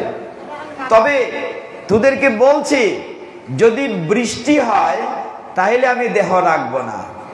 যদি সেদিন সূর্য হয়, প্রখর আলোতে চারদিক আলোকিত হয়, তাহলে সূর্যের পথ ধরে আমি সূর্যের ওপারে চলে যাব। ভক্তরা একটু খেয়াল করেন, ত্রিকালজ্ঞ পুরুষ, আমি আবারও বলছি, এরকম সাধক পুরুষ বাঙালিদের মধ্যে খুব একটা নাই, এটা মাথায় রাখতে হবে। আবার পাশাপাশি এইটু চিন্তায় রাখতে হবে, একলা ঈশ্বর কৃষ্ণ আর সব বৃত্ত, যারে জইছে না চায় সে তৈছে করে নিত্য। লোকনাথ ব্রহ্মচারী আমরা হৃদয় থেকে শ্রদ্ধা করব, কিন্তু তাকে কখনো ভগবানের আসনে বসাবো না। ভগবান আর লোকনাথ এক কথা নয়, এই ভুলটুকু যেন আমরা না করি। যার যতটুকু শ্রদ্ধা, ততটুকু শ্রদ্ধায় আমরা অবশ্যই মাথা অবনত করব। আমার স্কুলের অ্যাসিস্ট্যান্ট টিচার, পিয়ন বা যারা কর্ম, তাদেরকে যতটুকু সম্মান করব, সহকারী শিক্ষক ও শিক্ষক, প্রধান শিক্ষক ও শিক্ষক, কিন্তু প্রধান শিক্ষকের আসনে অন্যকে বসানো যাবে না। লোকনাথ ব্রহ্মচারী 18 জ্যৈষ্ঠ, আপনারা জানেন 1297 বাংলা, 18 জ্যৈষ্ঠ, আজকে থেকে 132 বছর পূর্বে হে ভক্তগণ, তিনি বললেন আগামীকাল আমি চলে যাব। একদম ডিক্লেয়ার দিলেন আজকে 18 জ্যৈষ্ঠ, কাল আমি এই দেহটি তোরা মনে রাখিস, এটি একটি বস্ত্র। গীতায় ভগবান বলেছেন বাসাম সিজির্ণানি অতা বিহায় নবানি গৃহ্ণাতি নরূপরানি তথা শরীরানি বিহায় জীর্ণান্য অন্যান্য সংগাতি নবানি দেহি। কাজেই পুরন বস্ত্র আমি ছেড়ে যাব, আগামীকাল চলে যাব। ভক্তরা খুব কান্নাকাটি শুরু করলেন, বাবা তোমাকে ছাড়া আমরা বাঁচবো কি করে? তুমি যে চলে যাবে আমাদের কার কাছে রেখে যাবে? ব্রহ্মচারী বলছেন আমি তো যাচ্ছি না রে, আমি তো শুধু এই খোলসটা পরিবর্তন করছি, আমার আত্মার তো ধ্বংস হয় না। নয়নম চিন্তন্তি শস্ত্রাণি নয়নম দহতি পাবক ন চৈনং ক্লেদয়ন্তপ ন শোষয়তি মারুতঃ। আত্মাকে অস্ত্র দিয়ে কাটা যায় না, আত্মাকে আগুনে পোড়ানো যায় না, জলে ভিজানো যায় না, বাতাসে উড়ানো যায় না, আত্মা তো অবিনশ্বর। যখন ভক্তরা কান্নাকাটি করছে যে বাবা তুমি সত্যি সত্যি চলে যাবে আমাদেরকে এতিম করে, তখন বলে না রে, তোদের কষ্ট তো আমি আছি, সবসময় থাকবো, তবে হ্যাঁ আগামীকাল যাব ঠিকই, কিন্তু বৃষ্টি হলে আমি যাব না, আমি সূর্যের আলোর রথ ধরে সূর্যের রথে করে চলে যাব, যে সূর্যের রথ করে সূর্যের অপারে চলে যাব। 18 জ্যৈষ্ঠ 1297, প্রচন্ড বৃষ্টি। 18 তারিখ, আকাশ মেঘাচ্ছন্ন কালো, ভক্তদের মনে কিছুটা আলো এসে চায় রে, বাবা না বলেছেন বৃষ্টি হলে যাবেন না, সূর্যের আলোর রথ করে যাবেন। ভক্তরা খুশি হলো যে ঠিক আছে, তিনি যখন যাবেন না বলছেন, 18 তারিখ বৃষ্টি হচ্ছে জ্যৈষ্ঠ মাসের, ভক্তরা খুব আনন্দিত হলো। কিন্তু পরদিন সকালে 19 তারিখ দেখা গেল একদম উজ্জ্বল আলো, সূর্য পূব আকাশে উদিত হয়েছে, দিনমণির উজ্জ্বল ছটায় সারা পৃথিবী হাসছে, চমৎকার ঝলমলে রোদ। ভক্তদের মন আবার কান্নায় ভরে গেল, হায়রে বাবাকে বোধহয় রক্ষা করা যাবে না। তিনি সবাইকে ডাকলেন, ভক্তদেরকে তোমরা আসো মন্দিরে। 12 দিন আশ্রমে সকলেই আসলেন। তিনি বলেন এই তোরা কাজ কর, সকলে খাওয়া দাওয়া সেরে নে। তিনি তো জানেন কতক্ষণ পরে চলে যাবেন, তখন যদি ভক্তরা না খেতে পারে, নিশ্চয়ই না। আমাদের ঘরে যদি কেউ দেহ রাখে আমরা খাবো না। লোকনাথ ব্রহ্মচারী কি করলেন, বলে তোমরা খাওয়া দাওয়াটা শেষ করো, তোরা খেয়ে নে। সবাইকে খাওয়ার আয়োজন করা হলো, সবাই খাওয়া দাওয়া করলেন। 19 জ্যৈষ্ঠ, আজকে থেকে 132 বছর পূর্বে লোকনাথ ব্রহ্মচারী 12 দিন আশ্রমে তিনি ধ্যানস্থ হলেন। সকলের যখন খাওয়া দাওয়া শেষ হলো, তিনি সেই কাঠের আসনটিতে বসে ধ্যানস্থ হলেন, চোখ মুজে ধ্যানস্থ হলেন। 1 ঘন্টা, 2 ঘন্টা, 3 ঘন্টা, অনেক সময় চলে গেল। ভক্তরা চিন্তা করলো বাবার ধ্যান ভাঙছে না কেন, অনেকক্ষণ অপেক্ষা করলেন, ধ্যান আর ভাঙে না। প্রখর রোদ উঠল, ধ্যান আর ভাঙে না। এক ভক্ত বললেন হয়তো বাবা আমাদেরকে ছেড়ে চলে গিয়েছেন, চলো দেখি কি হয়। এক ভক্ত ভিতরে কুটিরে প্রবেশ করে যেই বাবার দেহে স্পর্শ করেছে, অমনি দেহকানা ঢলে পড়েছে। দিব্যান লোকাংশ গচ্ছত, দেহকানা লুটিয়ে পড়েছে। সকলের কি কান্না, হাহাকার করছেন। যথারীতি যথানিয়মে তার শেষ কীর্তানুষ্ঠান হয়েছে, দাহকার্য সমাপ্ত হয়েছে। তার দেহ থেকে চন্দনের সুঘ্রাণ বেরিয়েছে, চারদিক আমোদিত হয়েছে। সেই 12 দিন আশ্রম আপনারা অনেকেই যান, এখনো আছে। অত্যন্ত চমৎকার যে পরিবেশটি এখানে আছে, সেখানে আপনারা দেখেছেন খাওয়া দাওয়ার যে ডিসিপ্লিন, সেখানে প্রচণ্ড রোদের সময় গেলেও ভলান্টারি সেখানে শরবত বিতরণ করা হয়, বিনা পয়সায় খাবার কিনে খাওয়ার সিস্টেম আছে। কথাটা হচ্ছে এই জায়গাতে লোকনাথ ব্রহ্মচারী আজকে থেকে 132 বছর পূর্বে চলে গিয়েছেন, স্বাভাবিক দেহটি রেখেছেন। তিনি আছেন, আমরা সকলেই আছি। আমার পিতামাতা যারা দেহ রেখেছেন তারাও কিন্তু আছেন, কোথাও না কোথাও আছেন, কারণ আত্মা তো অবিনশ্বর। কাজেই লোকনাথ ব্রহ্মচারী যদি তিনি ত্রিকালজ্ঞ মহাপুরুষ না হতেন, একটা লোক মরে গেছে সেই কবে যদি চিন্তা করি, 132 বছর পরেও এত বড় অনুষ্ঠান হচ্ছে সারা দেশব্যাপী, সারা পৃথিবী জুড়ে। অতএব তার ভিতরে এমন কোনো মহাজ্ঞান, এমন নিশ্চয়ই তার একটি অবদান, এমন নিশ্চয়ই তার একটি আশিস দৈবগুণ ছিল, যার ফলে এখন আমরা প্রতি বছর দিন দিন আরো বড় করে উৎসব করছি। এই জায়গাটিতে শ্রদ্ধা রেখে লোকনাথ ব্রহ্মচারী আমরা 2 দিনের জীবনী, পুরাটা তো বলার সময়ের দরকার, আমরা 160 বছরের জীবনী আমরা যতটুকু সম্ভব স্মরণ করেছি। আমার ভুল ত্রুটি ক্ষমা করবেন। এবার আমরা ভাগবতে আসি। অনাদিরাদি গোবিন্দের কৃপায় ভগবানের পদ্মমুখ নিঃসৃত অমৃত বাণী শ্রীমদ্ ভগবত গীতা এবং ভগবান সম্বন্ধীয় আলোচনা, সেটা হচ্ছে ভাগবত। আমাদের সনাতন শাস্ত্রে ভাগবতটি হচ্ছে নিগম কল্পতরুর একটি পরিপক্ক ফল। নিগম মানে জ্ঞান, গতকাল বলেছি। ভাগবত হচ্ছে নিগম, নিগম মানে জ্ঞান, জ্ঞান বৃক্ষ। এবং শাস্ত্র বলছে শ্রবণম মঙ্গলম, ভাগবত শুধু শুনলেই মঙ্গল হবে, কাজে মন দিয়ে শুনতে হবে, খুব মন দিয়ে শুনতে হবে। এই জন্য গীতাতে ভগবান অর্জুন বারবার বলেছেন শৃণু তৎশৃণু, শুনো তা শুনো। আবার ভগবান কত বড় টিচার, তিনি সমস্ত গীতা বলে 18 অধ্যায় গিয়ে আবার বলছেন, অর্জুন তুমি কি শুনেছ? তোমার কি মোহ দূর হয়েছে? মানে তুমি অঙ্কটিকে বুঝেছো, না বুঝলে বলো আমি আরেকবার বুঝাই। মানে এত কৃপা সিন্ধু ভগবান, তুমি কি বুঝেছো? অর্জুন তোমার কি মোহ দূর হয়েছে? আমাদের মোহ সহজে দূর হয় না, হয় কি? হয় না। এর জন্য আমরা আশপাশ করছি, এদিক সেদিক করি। মনোযোগ নষ্ট করলে হবে না, এক মনে শুনতে হবে। তার মানে কি আমি মায়া ত্যাগ করতে পারি না, আসলে মোহ ত্যাগ করা কঠিন। ভগবান গীতা ভাগবতে যে নির্দেশনা দিয়েছেন যে তুমি মায়াবদ্ধ জীব, তুমি মায়া হতে ত্যাগ করতে পারবে না, কিন্তু তুমি যদি মায়া ত্যাগ করতে চাও তাহলে তুমি আমার কাছে আত্মসমর্পণ করতে হবে।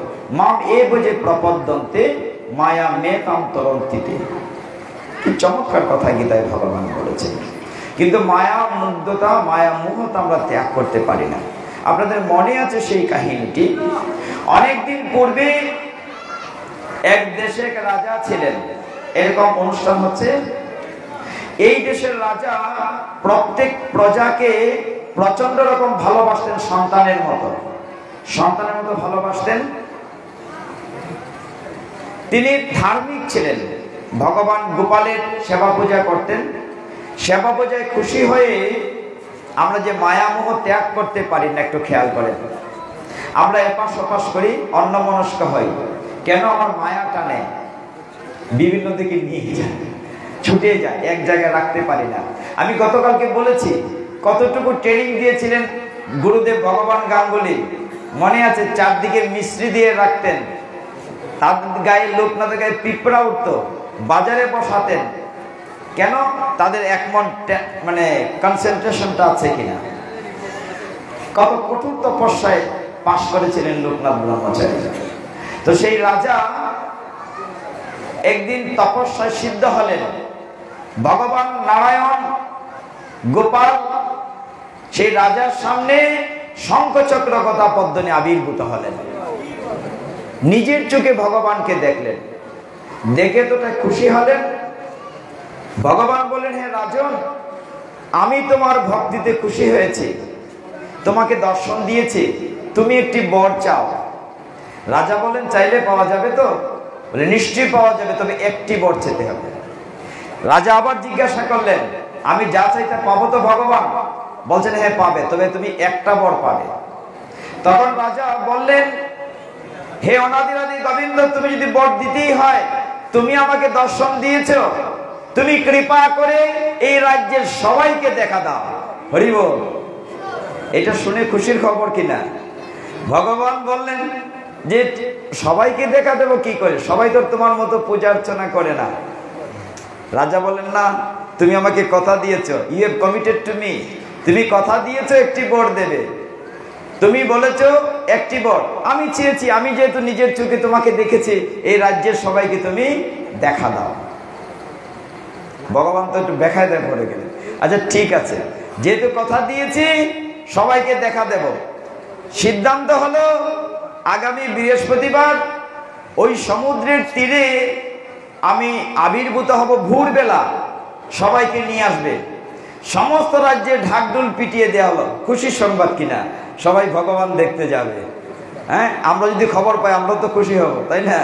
যে ভগবান দেখা যাবে, কোনো পয়সা খরচ লাগবে না। উৎসবে আসতে গেলে তো চাঁদা টাদা দিতে হয়, বিনা পয়সায় ভগবান দেখতে পারবো। পাঠে কীর্তনে গেলেও তো কিছু দিতে হয়, কিছুই লাগবে না। খুব মহাখুশি। রাজা চারদিকে ঢাকঢোল পিটিয়ে দিলেন, সকলেই ভগবান দেখবে। সকলে একেবারে সারা রাত ধরে সাজুগুজু করে, মায়েদের সুন্দর সুন্দর কাপড়, পিতাজিরা সুন্দর কাপড় টাপড় পরে ভোরবেলা সমস্ত প্রজাদেরকে নিয়ে ঢাকঢোল পিটিয়ে রওনা হলেন সমুদ্রের তীরে। কেন? ভগবান দেখতে। খুব আনন্দের সাথে যাচ্ছে। মায়া মোহ ত্যাগ করা খুব কঠিন প্রভু। যেতে যেতে কিছুক্ষণ পরে ভোরবেলা, তখন তো এই কাগজের টাকা ছিল না, এই কাঁচা টাকা ছিল, সোনার টাকা, রূপার টাকা। যেতে যেতে ভোরবেলা দেখা গেল এক জায়গায় অনেকগুলো রূপার কি যেন পড়ে আছে, অনেকগুলো রূপার কাঁচা টাকা পড়ে আছে। এইটা দেখে প্রজারা দৌড় দিল, কার আগে কে পকেটে ঢুকাবে। তাই না, শুধু মাতাজিরাও ইয়েতে মানে আঁচলে গিট্ট করলেন, হরি বল। রাজা বলছেন, তোমরা যাচ্ছ কোথায়? তোমরা আমার সাথে ভগবান দেখতে যাবে না? বলে, তোমার ভগবান তুমি দেখা আপত্তি নাই, জীবনে বেঁচে থাকলে বহুবার ভগবান দেখা যাবে, কিন্তু ফেরার পথে আসলে একটি টাকা থাকবে না। হরি বল। যে ফেরার পথে আসলে একটি টাকা থাকবে না। অর্ধেক প্রজা কমে গেল। রাজা চিন্তা করলেন, ব্যাপারটা নাকি? আরো কিছু দূর যাচ্ছে, সমুদ্রের তীরে যাবেন। কেন যাবেন? কোথায় যাবেন? ভগবান দেখতে যাবেন। ঘুমায়েন না, এক মাতাজি ঘুমাচ্ছেন। ঘুমাচ্ছেন কেন জানেন? আমি গতকাল বলেছিলাম, এইখানে ভাগবতে এখনই ঢুকবো। কলির দুইটা মেয়ে আছে, একটার নাম হচ্ছে আলস্য, একটা হচ্ছে নিদ্রা। এই পাঠের আসলে ডুববেই। আরেকটা জায়গায় ঢুকে দেখবেন, যে মাতাজিরা বা পিতাজিরা যারা মালা জপ করেন, দেখবেন এই সময় টুকরাইতেছে। আরেকটা জায়গায় তাড়াহুড়া করে, সকল কাজে পাই যে সময়, তোমারে ডাকিবারে সময় নাই। ঠাকুর ঘরে দেখলেন কি তাইশ করতাইশ, ঠাকুর ঘরে ঢুকলে কেমনে তাড়াতাড়ি দুইটা ফুল তুলসী দিয়ে বাইরে যেতাম না। টেলিভিশন সিরিয়াল দেখি, এই সময় তো চোখ বড় বইরা বইরা চাই। আবার আমার এখন ডাকিস না, এদিকে তরকারি ফুরে যেতে চুলার মধ্যে, পরে পরে আগে সিরিয়ালটা দেখে।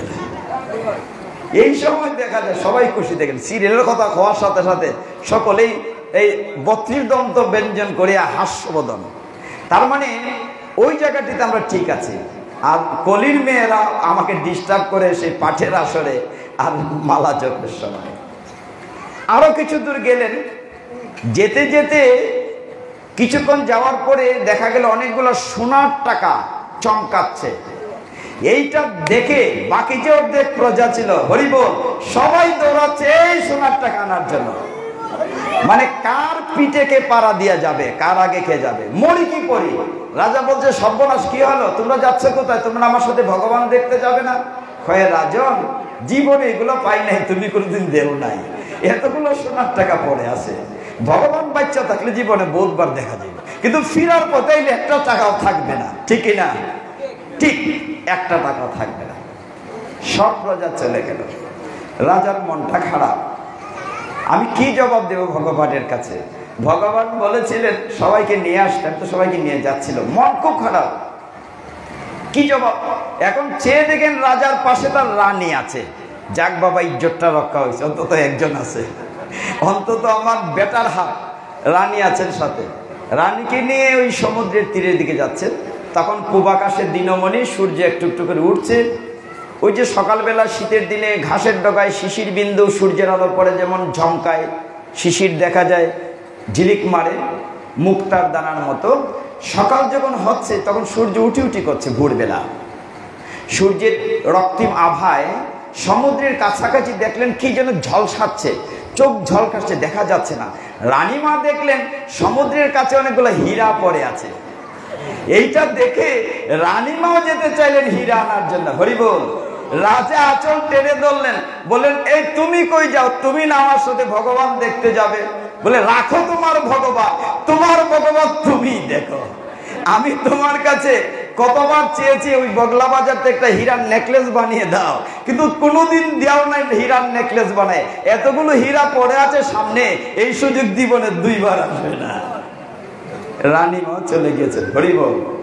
রানীমা যখন চলে গিয়েছেন, রাজা একা হয়ে গেলেন। তিনি যখন হাঁটতে হাঁটতে সেই সমুদ্রের তীরে পৌঁছলেন, তখন সত্যি ওই সময়টিতে অনাদিরাদি গোবিন্দ শঙ্খচক্র গদা পদ্ম রূপ ধারণ করে সমুদ্রের তীরে আবির্ভূত হলেন। হরি বল। ভগবান সেখানে আবির্ভূত হলেন। অনাদিরাদি গোবিন্দ শঙ্খচক্র গদা পদ্ম রূপ ধারণ করে সেই সমুদ্রের তীরে আবির্ভূত হলেন। কিন্তু রাজা একা। ভগবান কি জিজ্ঞাসা করলেন? হে রাজা, আমি তো সকলকে নিয়ে আসতে বলেছিলাম, তুমি একা কেন? তখন রাজা গোবিন্দের চরণে পড়ে কাঁদতে শুরু করলেন। গোবিন্দের চরণে পড়ে কাঁদতে শুরু করলেন যে হে ভগবান, আমি কাউকে আনতে পারিনি, কেউই জাগতিক মোহ ত্যাগ করতে পারে না। আমি কি বোঝাতে পেরেছি? এটা গল্প না, এটি জীবন। পরীক্ষিত মহারাজ ভাগবত শ্রবণ করেছিলেন। এইবার জায়গায় আসেন, কেন শ্রবণ করতে পেরেছিলেন? এই রাজ্যের মোহ তিনি ত্যাগ করতে পেরে। রাজ্য বলতে ছোট বাংলাদেশ না, ভারতবর্ষ না, এই স্বসাগরা ভারতবর্ষ, সমস্ত পৃথিবীর মালিক ছিলেন, বিরাট রাজ্যের মালিক। অর্জুনের থার্ড জেনারেশন, অর্জুনের ছেলে অভিমন্যু, অভিমন্যুর ছেলে পরীক্ষিত। তিনি যখন জানতে পেরেছিলেন, গতকালের জায়গা থেকে আমরা এবার আসলাম, মনে আছে, ধারাবাহিকতা মনে রাখতে হবে।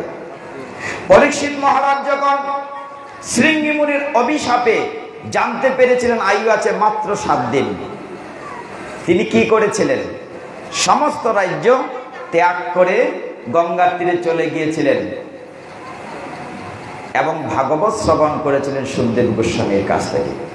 কোন যোগ্যতা বলে? ত্যাগের বলে। ওই যে বলে আমি মোহ ত্যাগ করতে পারি না, তাহলে ভাগবত আমার শ্রবণ কি পূর্ণাঙ্গ হবে?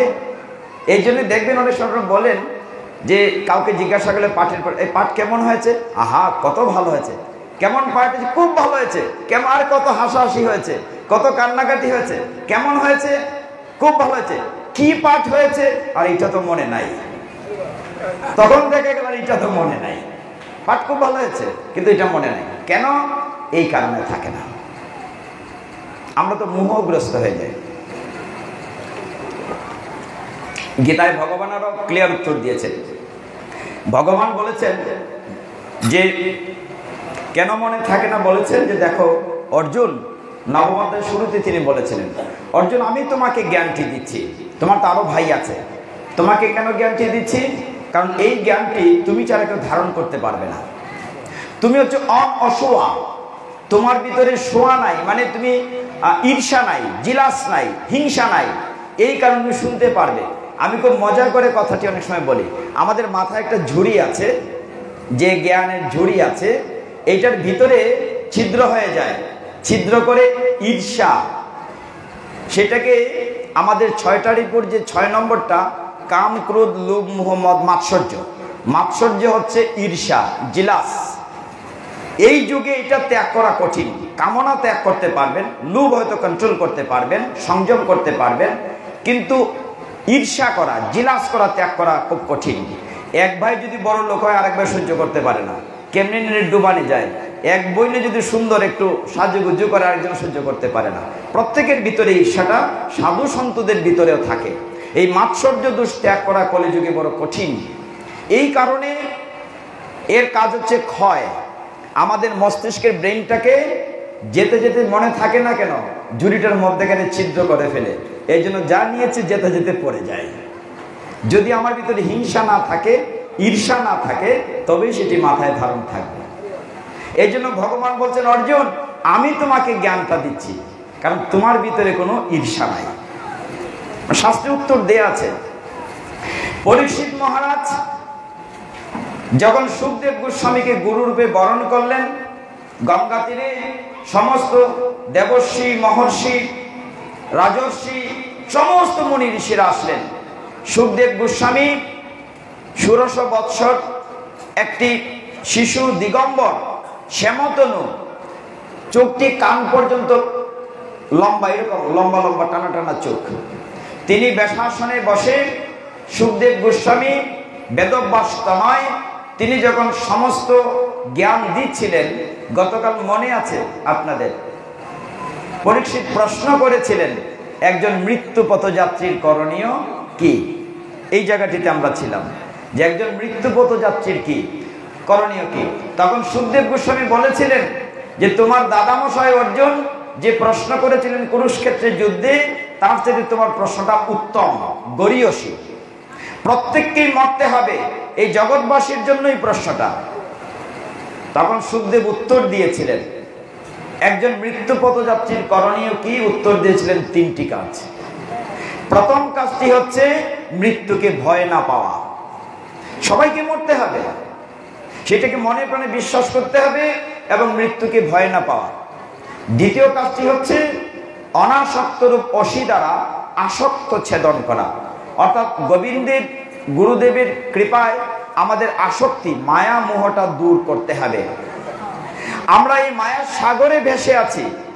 একটি জলাশয়ে যদি নৌকা থাকে, নৌকা ভেসে তাকে ডুবে না, নৌকার ভিতরে যদি জল ঢুকে নৌকাটি ডুবে যায়। বলছেন তুমি মায়ার সাগরে ভেসে থাকো, আপত্তি নেই, কিন্তু তোমার ভিতরে যদি মায়া ঢুকাও তুমি ডুবে যাবে। বলা হচ্ছে মাতাজিরা যখন কাঁঠাল ভাঙ্গার জন্য হাতে তৈল মেখে নেন, তুমি এই জগতে এমন ভাবে থাকো, তোমার গায়ে ভক্তিরূপ তৈল মার্জন করো, যাতে করে মায়ার আঠা তোমার গায়ে না লাগে। এইভাবে থাকতে বলা হচ্ছে। সুখদেব গোস্বামী বললেন দ্বিতীয় কথাটি, প্রথম কথা কি বলেছেন? মৃত্যুকে ভয় না পাওয়া। দ্বিতীয় উত্তর দিলেন অনাসক্তরূপ অসি দ্বারা আসক্তিকে ছেদন করা।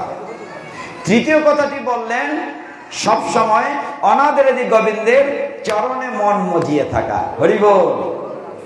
আমরা যদি 3টা, সকলের জন্য উত্তর বলছেন একজন মৃত্যু পথযাত্রীর করণীয় কি? আমাদের করণীয় এই 3টা বিষয়। ভাগবত তো আমার জীবন শিক্ষা, ভাগবত থেকে আমরা কি নিচ্ছি? সুখদেব গোস্বামী 7 দিন 7 রাত্র একটানা খাওয়া দাওয়া বন্ধ, খাওয়া নাই, ঘুম নাই। পরীক্ষিত মহারাজ 7 দিন 7 রাত্র সুখদেব গোস্বামীর কাছ থেকে অনবরত শ্রীমদ্ ভাগবতম 12টি স্কন্ধ, 18,000 শ্লোক। গীতায় তো মাত্র 700 শ্লোক, ভাগবতে 18,000 শ্লোক, 12টি স্কন্ধ এক নাগারে বলে গেলেন।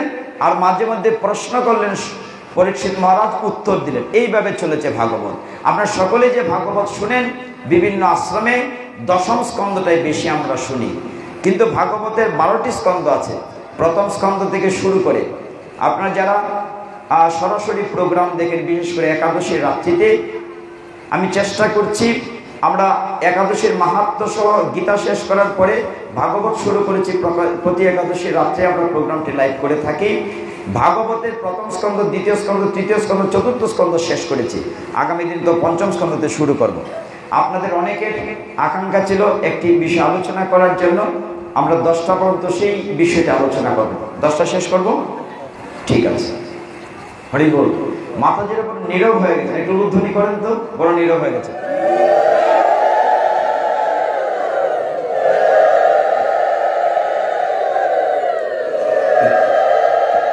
ওম নমো ভগবতে বাসুদেবায়, ওম নমো ভগবতে বাসুদেবায়, ওম নমো ভগবতে বাসুদেবায়। অনাদিরাদি গোবিন্দের এত কৃপা, তিনি যদি আপনি তাকে সামান্য কিছু দেন, 1000 গুণ ভগবান ফিরিয়ে দেন, লক্ষ গুণ ফিরিয়ে দেন। গতকাল বলেছিলাম, একটু ইঙ্গিত দিয়েছিলাম যে দ্রৌপদীর ভগবানের আঙ্গুলে একটু বস্ত্র বেঁধেছিল বলে ভগবান দ্রৌপদীর লজ্জা নিবারণ করার জন্য লক্ষ লক্ষ কাপড় দিয়েছিলেন। প্রত্যেকটা কারণের পিছনে কারণ থাকে, প্রত্যেকটা ঘটনার পেছনে ঘটনা থাকে। আপনারা জানেন ভগবানের এক মাসতুত ভাই ছিলেন শিশুপাল, ছিলেন আপনারা সকলে। শিশুপাল যখন জন্ম নেয়, শিশুপালের হাত পা অনেকগুলো ছিল, অনেকগুলো চোখ ছিল। সেই শিশুপাল মায়ের খুব কষ্ট, এমন একটি ভূতের মতো সন্তান হয়েছে, দৈববাণী হয়েছিল কারো কুলে নিলে স্বাভাবিক হবে। তবে কথা হচ্ছে যার কুলে নিলে স্বাভাবিক হবে তার হাতেই তার মৃত্যু হবে। এই অবস্থায় শিশুপাল যখন শিশু সকলে দেখতে গিয়েছে, বলরাম কুলে নিয়েছেন, কৃষ্ণ যখন কুলে নিয়েছেন, হঠাৎ করে শিশুপালের অতিরিক্ত হাত পা উদাও হয়ে গিয়েছে, স্বাভাবিক সুন্দর একটি রাজপুত্র হয়েছে। তখন তার মাসিমা কৃষ্ণকে বলেছিলেন, হে কানাই, তোমার কুলে গিয়ে আমার ছেলেটি স্বাভাবিক হয়েছে, দয়া করে তুমি তাকে মেরো না। কৃষ্ণ শিশুপালকে কথা দিয়েছিলেন, মাসিমা তোমার সন্তান আমি ৯৯টা অপরাধ ক্ষমা করব, কিন্তু ১০০ পরে আর কোনো ক্ষমা করব না। সেই শিশুপাল যখন বড় হলো, যারা দুর্যোধনের পক্ষের লোক, শিশুপালের কাছে রুক্মিণীকে বা বিয়ে দেওয়ার চিন্তা ভাবনা করা হয়েছিল, অনেক কাহিনী আছে। কিন্তু সেই শিশুপাল, জরাসন্ধ, কংস বা ওই দুষ্ট লোকের পক্ষে যারা ছিলেন, তারা একদিকে, আরেকদিকে পঞ্চপাণ্ডব, অনাদিরাদি গোবিন্দ। শাস্ত্র কি বলছে?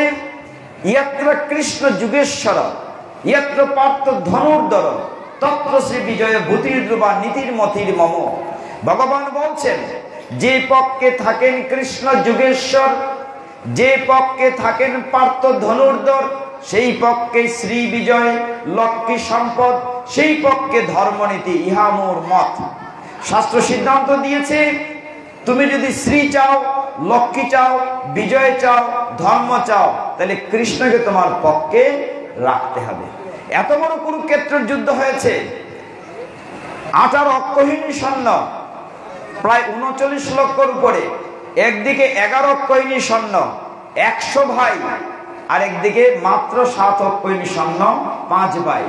একদিকে বড় বড় মহাযোদ্ধা বিশ্বদেব, দ্রোণাচার্য, কৃপাচার্য, কর্ণশৈল্য, একদিকে তেমন কোনো যুদ্ধ নাই, কিন্তু যুদ্ধের পরে জিতলো কারা? মাত্র পঞ্চপাণ্ডব জিতল। কেন জিতলো? কৃষ্ণ তাদের পক্ষে ছিলেন। এরপরে যদি আমরা শিক্ষা না পাই, আমাকে যদি সংসারে সুখ শান্তি নিয়ে থাকতে হবে, তাহলে কৃষ্ণকে আমার পক্ষে রাখতে হবে। শিশুপাল ছিলেন বিরোধী পক্ষ। ভগবান যখন যুধিষ্ঠির মহারাজ এদেরকে ইন্দ্রপ্রস্থ রাজ্য দেয়া হলো, ইন্দ্রপ্রস্থ রাজ্য তারা কঠিনভাবে তৈরি করলেন বিশ্বকর্মার সহযোগিতায়। এত সুন্দর রাজপ্রাসাদ তৈরি হলো, এমন সুন্দর ড্রয়িং রুম, ময় দানব একটি ড্রয়িং রুম করলো, কোথায় জল কোথায় স্থল বোঝা যায় না। সবাই নিমন্ত্রিত, যুধিষ্ঠির মহারাজের অভিষেক হবে, সমস্ত রাজর্ষি দেবর্ষিরা আসলেন, কৃষ্ণ আসলেন, শিশুপাল আসলো, দুর্যোধন, দুঃশাসন, কর্ণ সবাই আসলেন। একটা বিয়ে বাড়ির যেমন বড় অনুষ্ঠান হয়, অভিষেক অনুষ্ঠান, এক একজন এক এক ডিউটি, কেউ প্রেজেন্টেশন রিসিভ করে, কেউ অতিথি আপ্যায়ন করে, কর্ণ দায়িত্ব নিল খাবারের, হয়তো দুর্যোধন দায়িত্ব নিল রিসিপশনের। সেই তারা যখন ইন্দ্রপ্রস্থের রাজসভায় প্রবেশ করেছে, কোথায় জল আর কোথায় স্থল বুঝে না। যখন ভিতরে যাচ্ছে, ড্রয়িং রুমের ভিতরে ময় দানব, মায়ার দানব তৈরি করেছে। শুকনা ভেবে দুর্যোধন যখন পা দিয়েছে, জলে ডুবে গিয়েছে। দ্রৌপদী খিলখিল করে হেসে বলছে, ও খানার ফোলা তো খানাই হয়, মানে অন্ধের ছেলে অন্ধই হয়, দেখে না বেটা শুকনা না জল কোনটা। মনে কষ্ট পাওয়াটা স্বাভাবিক কিনা? আমার পিতাকে যদি মন্দ বলে কেউ। দুর্যোধন বলছেন, হে পাঞ্চালী, কথাটা মনে রেখো, আমি প্রতিশোধ নেব। আমি বলতে চাচ্ছি যে প্রত্যেকটি কারণের পিছনে যে কারণ থাকে। আরেকটু পরে যখন রাজসভায় অভিষেক হচ্ছে, নিয়ম হচ্ছে অভিষেকের পরে প্রথম অর্ঘ্যটা কাকে দেবে। যেমন এখানে যারাই আছে, তারপরে তো এই কমিটির একজন সভাপতি আছে না? এই মন্দির কমিটির সভাপতি আছে, একজন তো ডিফারেন্ট থাকে। সকলে মিলে সিদ্ধান্ত নিলেন প্রথম অর্ঘ্যটা কাকে দেবেন, কে সবচেয়ে শ্রেষ্ঠ। বিশ্বদেব, বেদব্যাস এই আসরে যারা এসছেন, সকলে মিলে সিদ্ধান্ত নিলেন যে এর ভেতরে যাদব শ্রেষ্ঠ, কৃষ্ণ হচ্ছে সর্বোচ্চ শ্রেষ্ঠ। কৃষ্ণকে প্রথম অর্ঘ দেয়া যাবে। একদিকে পঞ্চবাই দ্রৌপদী কৃষ্ণ দাঁড়িয়ে আছেন, আরেকদিকে আরো সবাই বসে আছেন। সবাই মানল, ঠিক সিদ্ধান্ত হয়েছে কৃষ্ণকে অর্ঘ্য দেওয়া হবে। এ সহদেব তুমি জল নিয়ে আসো, আমি আচমন করব। সকলেই খুশি। একজন দাঁড়িয়ে শিশুপাল বলল, আমি মানি না। কেন? আরে কৃষ্ণকে তোমরা শ্রেষ্ঠ বলছো, সে কি করে শ্রেষ্ঠ হয়? সে তো ব্রাহ্মণই না, সে তো গোয়ালার ছেলে। চিন্তা করে দেখেন কত বড় ভর সবাই। কৃষ্ণ বললেন, শিশুপাল তোমার কিন্তু 97 হয়ে গেছে। জন্মের পর থেকে শিশুপাল কোমরে একটা বেল বেঁধে 100টা ময়ূরের পাখা গুজিয়ে রেখেছে। একটা একটা অপরাধ করে একটা একটা ফেলে দেয়। বলছে তোমার কিন্তু 100 অপরাধ হয়ে গিয়েছে, 97 হয়ে গিয়েছে। শিশুপালের ভ্রুক্ষেপ নাই, বকাঝকা করছে কৃষ্ণকে ভরসভায়। আরে এ কি করে শ্রেষ্ঠ হয়? গোয়ালার ছেলে, এতটা চুর, ছোটবেলা থেকে ননি মাখন চুরি করে খেয়েছে। কৃষ্ণ বললেন, শিশুপাল তুমি কিন্তু গণা ভুলে যাচ্ছ। তিনি বলছেন, না। শিশুপাল আরো রাগ করছে, ওকে কি করে তোমরা শ্রেষ্ঠ বলো? ও শুধু চুর না, সে তো অন্যের কন্যা স্ত্রী অপহরণকারী। সে রুক্মিণীকে হাইজ্যাক করে নিয়ে গিয়েছে। সে কত গোপী মাতাজির সাথে কত লীলা কেলা করেছে, আর তাকে তোমরা শ্রেষ্ঠ বলছো? কৃষ্ণ বললেন, শিশুপাল তোমার কিন্তু 99 হয়ে যাচ্ছে। কিন্তু ওইদিকে তার ভ্রুক্ষেপ নাই, সে অনেক মন্দ কথা বলে বলছে, আর এ কি করে শ্রেষ্ঠ হয়? আর এদিকে ভগবান প্রচন্ড রাগ করছে। ভীম অর্জুন দাঁতে কিটমিট করছে যে কি করে এত বড় অপমানের কথা কৃষ্ণকে সে বলছে। কৃষ্ণ প্রচন্ড রাগে থরথর করে কাঁপছেন, দাঁড়িয়ে আছেন। এমন সময় শিশুপাল বলছে, অত ভালো হতেই পারে না, শ্রেষ্ঠ কি করে? যে কিনা অন্যের বিবাহিতা স্ত্রী, 5 পাণ্ডবের বিবাহিতা স্ত্রী দ্রৌপদীকে বলে কিনা সে সখী, কত বড় দুশ্চরিত্র। যেই বলেছে, আর কৃষ্ণ সহ্য করতে পারলেন না, সুদর্শনকে ছেড়ে দিলেন। বললেন, মাসিমা মনে মনে, তোমার ছেলেকে বোধহয় আমি আর বাঁচতে দিতে পারলাম না। এমন শিশুপাল দেখে কোমরের ময়ূরপুচ্ছ শেষ, 100টা অপরাধ হয়ে গিয়েছে।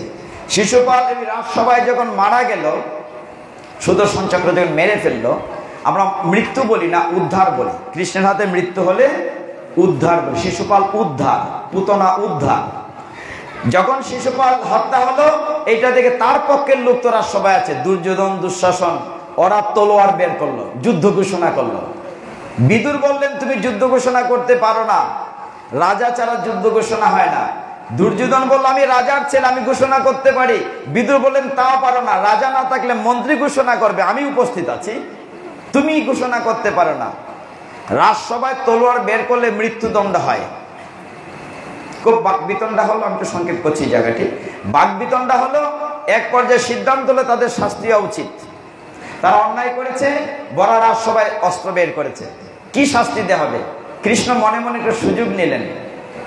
এর আগের কথাটি বলিনি, যখন সুদর্শন চক্র দিয়ে শিশুপালকে মারা হলো, সুদর্শন চক্রটি যখন আবার তার তর্জনীতে ঘুরে এসেছিল, প্রচন্ড রাগে সুদর্শন চক্র ঘুরতেছিল, ভগবানের আঙ্গুলটি রক্তাক্ত হয়েছিল। দ্রৌপদী পাশে দাঁড়ানো ছিলেন, তিনি তার আঁচল ছিঁড়ে একটু কাপড় দিয়ে বেঁধে দিয়েছিলেন। যখন তাদের বিচার হলো, কৃষ্ণ মনে মনে হাসছেন, যেইবার সুযোগ পেয়েছে। আচ্ছা পাঞ্চালী তুমিই বলো, এটা না বলে বলছেন, হে সখী তুমি বলো, মানে তা রাজসভাকে শুনিয়ে বললেন। কিন্তু দ্রৌপদীকে সুখী বলতেন, দ্রৌপদী ও কৃষ্ণকে সখা বলতেন, গোবিন্দ বলতেন, যে সখী তুমি বলো এদেরকে শাস্তি হওয়া উচিত, বলে এদের এমন শাস্তি হওয়া উচিত। আচ্ছা তুমি বলো কি হবে? ক্ষত্রিয়দের যদি আর্মস সারেন্ডার, মানে অস্ত্র সমর্পণ করে, এটা মৃত্যুর সমান। জীবন থাকতে কেউ অস্ত্র দেয় না, অস্ত্র দিলে তো যুদ্ধ শেষ। ওই যে 71 সালে সমস্ত অস্ত্র রেসকোর্স ময়দানে দিয়ে সারেন্ডার করেছিল। দ্রৌপদী বললেন, ওদেরকে তুমি নিরস্ত্র করো। নিরস্ত্র মানে অস্ত্র রেখে দাও। কেউ দিতে চাইলো না, দুর্যোধন, দুঃশাসন, কর্ণ খুব টানাটানি করলো, তবু জোর করে অস্ত্র খুলে রাখা হলো। তখন দুর্যোধন বলেছিলেন, হে পাঞ্চালী তুমি আমাকে নিরস্ত্র করেছো, সুযোগ পেলে আমি তোমাকে নিবস্ত্র করব। কথাগুলো কেন বলছি, লিঙ্কটা কোথায়?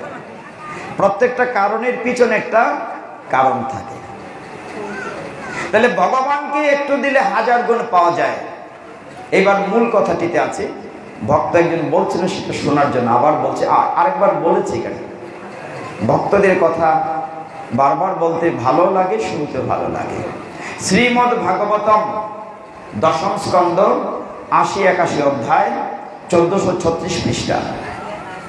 অনাদিরাদি গোবিন্দ তিনি বলছেন, ভক্ত আমার মাতা পিতা, ভক্ত আমার গুরু, তাই ভক্ত আমার নাম রেখেছে বাঞ্ছা কল্পতরু। তিনি ভক্তের অধীন ভগবান, তিনি অল্পে তুষ্ট। গীতায় তিনি স্পষ্ট বলেছেন, পত্রং পুষ্পং ফলং ত্বং ইমে ভক্তা প্রযচ্ছতি। যে ভক্তি সহকারে শুধু পত্র পুষ্প দেয় তাতে আমি খুশি হই। অনাদিরাদি গোবিন্দ যখন ছোট ছিলেন, তিনি এবং বলরাম এবং তার এক ব্রাহ্মণ বন্ধু সুদামাকে নিয়ে তিনি সন্দীপনীর মণির আশ্রমে পড়াশোনা করতেন। খুব ছোট্টবেলা, দীর্ঘদিন একসাথে পড়াশোনা করেছেন। সুদামার সাথে তার বন্ধুত্ব হয়েছে। কিছুদিন পরে সুদামা দরিদ্র পরিবারে রয়ে গিয়েছে। অনাদিরাদি গোবিন্দ তখন দ্বারকার রাজা হয়ে গিয়েছে। হে ভক্তগণ, এখন থেকে একটু মন দিয়ে শুনবেন, শেষ ১৫-২০ মিনিট। সুদামা এতটাই দরিদ্র, দিন হানে দিন খায়। কোনোদিন ভিক্ষা পেলে খায়, না পেলে নাই। কিন্তু শয়নে স্বপনে শ্রীকৃষ্ণ শ্রীকৃষ্ণ বদনে কৃষ্ণ নাম স্মরণ করে সবসময়। তার স্ত্রীর নাম ছিল বসুন্ধরা। অনেকগুলো সন্তান, ৫ ঘরের বেশি ভিক্ষা করেন না। পেলেন তো পেলেন, না পেলে নাই। একদিন রাত্রির বেলা শুয়ে আছেন কৃষ্ণ দ্বারকাতে, ভোরে উচ্চাটন করছেন। ভোরবেলা উঠে কৃষ্ণ বাঁশরি বাজাচ্ছেন, বড় করুণ সুরে বাঁশরি বাজাচ্ছেন। রুক্মিণীর ঘুম ভাঙলো। রুক্মিণী উঠে বলছেন, হে জনার্দন, তোমার মনটা খারাপ কেন? তুমি না দ্বারকার রাজা, তুমি কাঁদছো কেন? বাঁশরি তোমার কাঁদার কথা বলছে। ভগবান বলছেন, রুক্মিণী, আমার এক বন্ধু, আমার এক ভক্ত এত কষ্ট করে তবু আমার কাছে আসে না, আমার কাছে চায় না। আমি তো দরজা খুলে রেখেছি, তার জন্য সে আসে না। রুক্মিণী বলছেন, তোমার যদি এতই বন্ধু হয় তুমি তো দিতেই পারো থাকে। বললাম যে দেব, সে তো চায় না। ও তুমি দেখবে, দেখো। দৃশ্যটি সামনে দেখানো হচ্ছে। সুদামা কি করেছেন? ওই দিন কোনো ভিক্ষে পাননি। রাত্রির বেলা তিনি একটু জল পান করে শুয়ে যাবেন। তার স্ত্রী বসুন্ধরা একখানা চাল পেয়েছে কঠোরার ভিতরে, সেই চালখানা দিয়েছে। সেই চাল থেকে তিনি পুরাটা আস্বাদন করেননি, অর্ধেকটা ভেঙ্গে কৃষ্ণের নামে আগে নিবেদন করেছে। অর্ধেকটা নিবেদন করেছেন কৃষ্ণ। সুদামা এই দৃশ্যটি রুক্মিণীকে দেখাচ্ছেন, দেখো আমার সেই বন্ধু ভক্তটি অর্ধেকটি চাল আমাকে না দিয়ে সে গ্রহণ করে না। রুক্মিণী দেখছেন, এই হচ্ছে তার ভক্ত। সবসময় শ্রীকৃষ্ণ শ্রীকৃষ্ণ জপছেন। ছিন্ন বস্ত্র, গায়ের বসন ছিঁড়া, বসুন্ধরা তার স্ত্রীর কাপড় ছিঁড়া। একদিন রাত্রির বেলা বসুন্ধরা শুয়ে আছেন, সুদামা নিজের হাতে তার স্ত্রীর কাপড় সেলাই করে দিচ্ছে। তবু ভগবানের কাছে চাইতে যান নাই। কিছুদিন গিয়েছে, তার স্ত্রী আর সহ্য করতে পারছে না, ছেলে মেয়েদের কষ্ট না খেয়ে আছে। অব তুমি যাও না দ্বারকাতে, শুনেছি দ্বারকাতে তোমার বন্ধু আজকে মহারাজা হয়েছেন। অনাদিরাদি গোবিন্দের কাছে যাও, তুমি যদি কিছুটা আনতে পারো। সন্তানদের কান্না যে আর সহ্য করতে পারি না, মা হয়ে সন্তানদের অনাহারে খাবার আমি যে সহ্য করতে পারছি না, তুমি যাও সেখানে। সুদামা বলছেন, বসুন্ধরা আমি যে যাব তার কাছে, তিনি তো সব দেখছেন, আমি যাব কেন তার কাছে? ওই গ্রামে চক্রধর নামে তাদের এক ভাই ছিল সম্পর্কের। চক্রধর ওইখানে ওই জায়গার রাজার তুষামদি করে গান কবিতা লিখে রোজগার করতেন। সেই চক্রধর সুদামাকে বলল, ভাই চলো না রাজ দরবারে যাই, তুমি তো সুন্দর গীত কবিতা কইতে পারো, যদি রাজার মন ভোলাতে পারো অনেক কিছু পাবে। সুদামা বলছেন, আমি ওই চাটুকারিতে যেতে পারি না, তোমার সন্তান না কি আছে, চলো আমার সাথে। অনেক বলার পরে সুদামাকে নিয়ে চক্রধর যখন ওই রাজার ঘরে গেলেন, রাজা তখন আসব মদ্য পান করে সোরা সাক্ষী নিয়ে আনন্দ করছে। এই চক্রধর, তুমি কাকে নিয়ে এসেছো? বলে, আমার এক ভাই, ও খুব ভালো গান লিখতে পারে, এই তুমি শোনাও না একটি গান। সুদামা বলছেন, হে রাজন, তুমি কিসের রাজা? তোমাকে যিনি রাজা বানিয়েছেন তিনি তো অনাদিরাদি গোবিন্দ শ্রীকৃষ্ণ, উনি রাজা বানিয়েছেন বলে তুমি রাজা, তুমি কখনো রাজা হতে পারো না।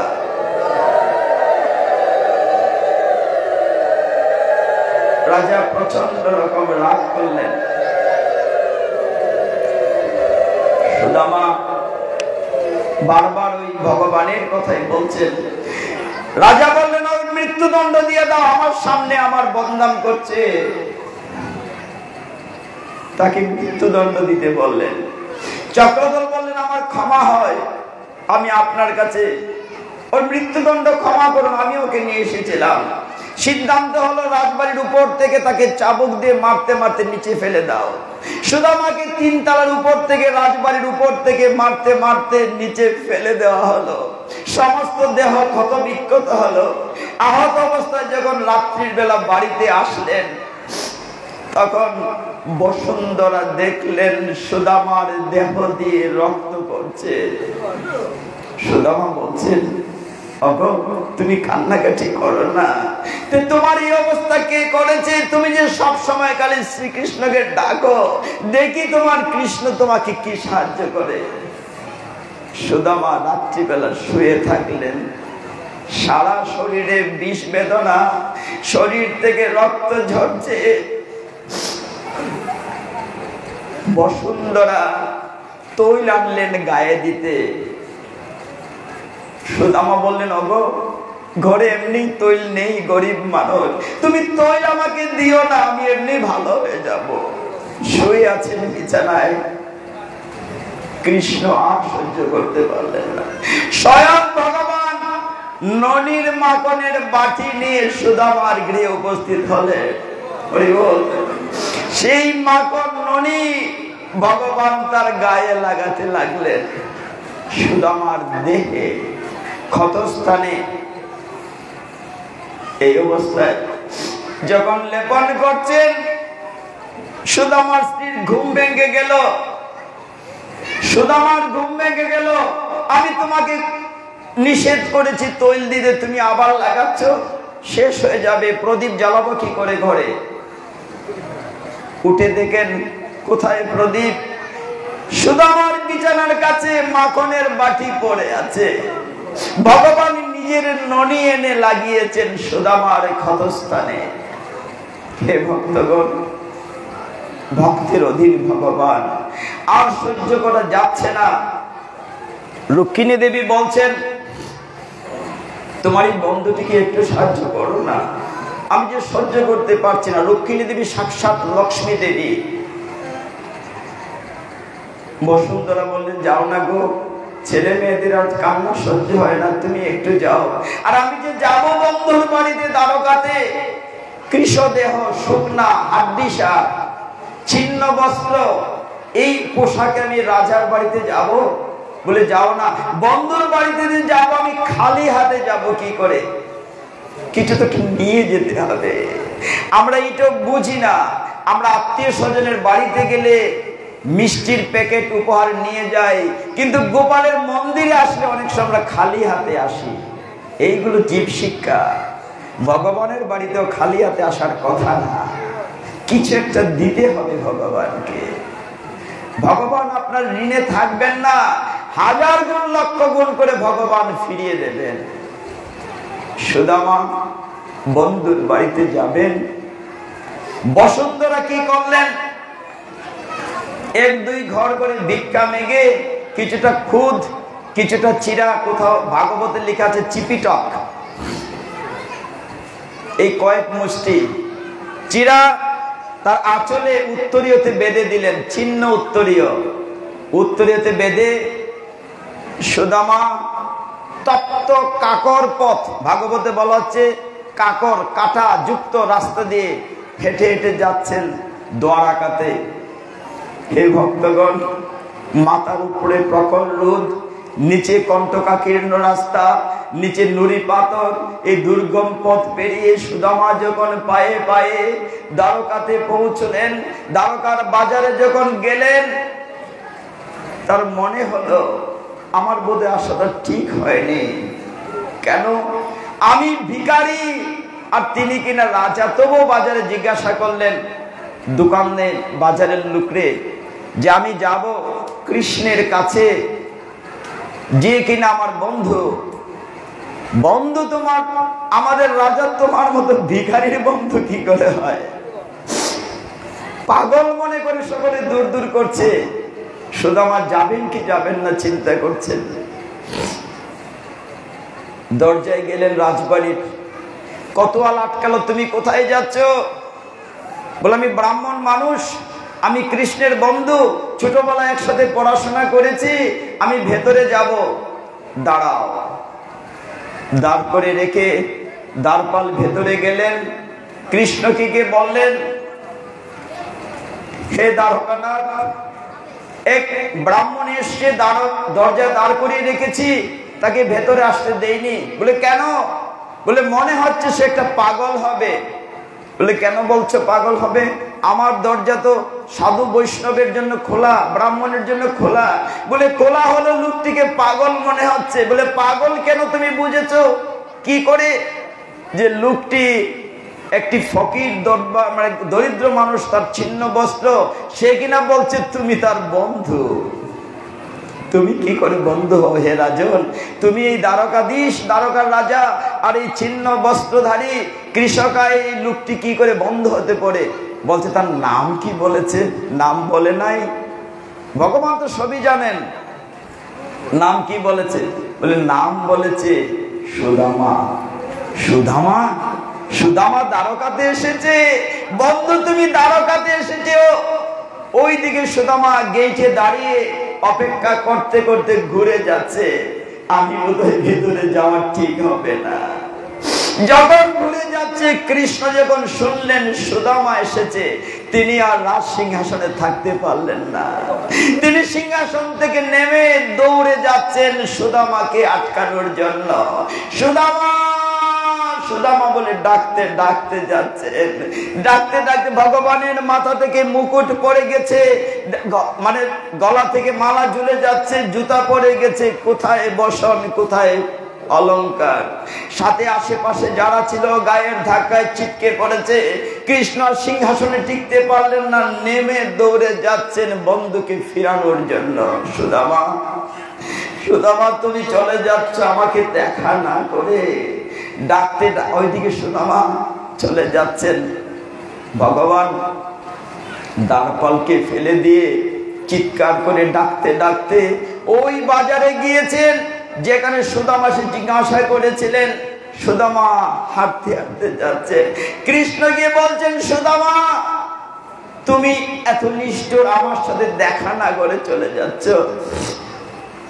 কাছে গিয়ে যখন ভগবান, হে ভক্তগণ, দৌড়ে গিয়ে অনাদিরাদি গোবিন্দ, সেই কৃষকায়া নোংরা পোশাক পরা সেই সুদামাকে অনাদিরাদি গোবিন্দ বুকে জড়িয়ে ধরলেন। বুকে জড়িয়ে ধরলেন অনাদিরাদি গোবিন্দ। জড়িয়ে ধরে বললেন, হে সুদামা, তুমি আমার কথা ভুলে যাচ্ছ বন্ধু। এত কাছে এসে তুমি আমাকে না দেখে চলে যাচ্ছ। তুমি আমাকে না দেখে চলে যাচ্ছ এত কাছে এসেও। হে, তোমার কি একটু মায়া হলো না? তুমি আমার বুকে আসো, আমি তোমাকে জড়িয়ে একটু অপরাধ থেকে মুক্ত হই। একটু একটু আমার কাছে, আমার বুকে একটু আসো বন্ধু। তিনি সুদামাকে বুকে জড়িয়ে ধরে কাঁদতে লাগলেন, তুমি এত কাছে এসে এত কাছে এসে তুমি আমাকে না দেখে তুমি চলে যাচ্ছ। হে বন্ধু, তুমি কি তাহলে আমার কাছে একটু ভালোবাসো না? তুমি আমার কাছে একটু আসতে চাইলে না? তুমি আমাকে দেখলে না? শুধু আমাকে জড়িয়ে ধরে কাঁদতে লাগলেন অনাদিরাদি গোবিন্দ। তাকে কোলে তুলে নিয়ে তাকে আলিঙ্গন করে তিনি তাকে নিয়ে রথে উঠলেন। রথে উঠে রাজ্যের ভিতরে যখন প্রবেশ করতে লাগলেন, একটির পর একটি দরজা, একটির পর একটি গেট পার হয়ে সুদামাকে নিয়ে, হে ভক্তগণ, কোথায় বসালেন কৃষ্ণ?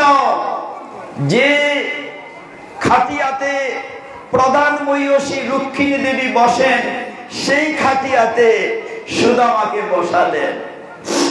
হে ভক্তগণ, তারপরের কথাটি কি? গোবিন্দ কি করলেন? তিনি নিজের হাতে সেই সুদামা পাদ প্রক্ষালন করতে লাগলেন। নিজের হাতে সুদামার চরণ ধুইয়ে দিলেন। যখন চরণ ধুইতে গেলেন, দেখলেন সুদামার পা দিয়ে রক্ত পড়ছে, ফুটা ফুটা রক্ত পড়ছে, পায়ের ভিতরে কাঁটা বিঁধে আছে। ভগবান একটা একটা করে কাঁটা খুলছেন, কাঁটা খুলছেন। গোবিন্দের দু চোখ বেয়ে অশ্রু পড়ছে। গোবিন্দের অশ্রু জলে তার বন্ধু সুদামার চরণ ধুইয়ে দিচ্ছেন। হরি বল। কি করছেন ভগবান?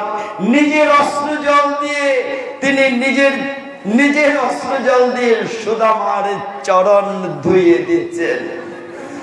কাঁটা পরিষ্কার করে ভগবান নিজের হাতে সেই সুদামার পায়ের রক্ত মুছে নিজের আখি জল দ্বারা সুদামার চরণ ধৌত করে সেই পাদুক নিজে গ্রহণ করেছেন। নিজের হাতে স্নান করিয়ে সবচেয়ে সুন্দর বস্ত্রটা দিয়ে তিনি তাকে পরিয়েছেন। সুন্দর বস্ত্র পরানোর পরে সেই খাটিয়াতে বসে সমস্ত মহিষীরা, রুক্মিণী, সত্যভামা, জাহ্নবী, জাম্ববতী, সমস্ত মহিষীরা বেজন করছেন। কৃষ্ণ বলছেন, অতদিন পরে বন্ধু এসেছে, ওকে খেতে দাও, কতদিন খায়নি, আমার বন্ধুটি কতদিন খায়নি। নিজের হাতে ভগবান তাদেরকে খাবার দিচ্ছেন। অত্যন্ত আপনার ভেবে ভগবান যখন আস্বাদন করাচ্ছেন, সবাই দেখছে যে এই লোকটি কে এত আদর করছেন ভগবান। যখন দিন গড়িয়ে গেল, খাবার হলো, হে ভক্তগণ, সুদামা কৃষ্ণ ছোটবেলার গল্প করছেন।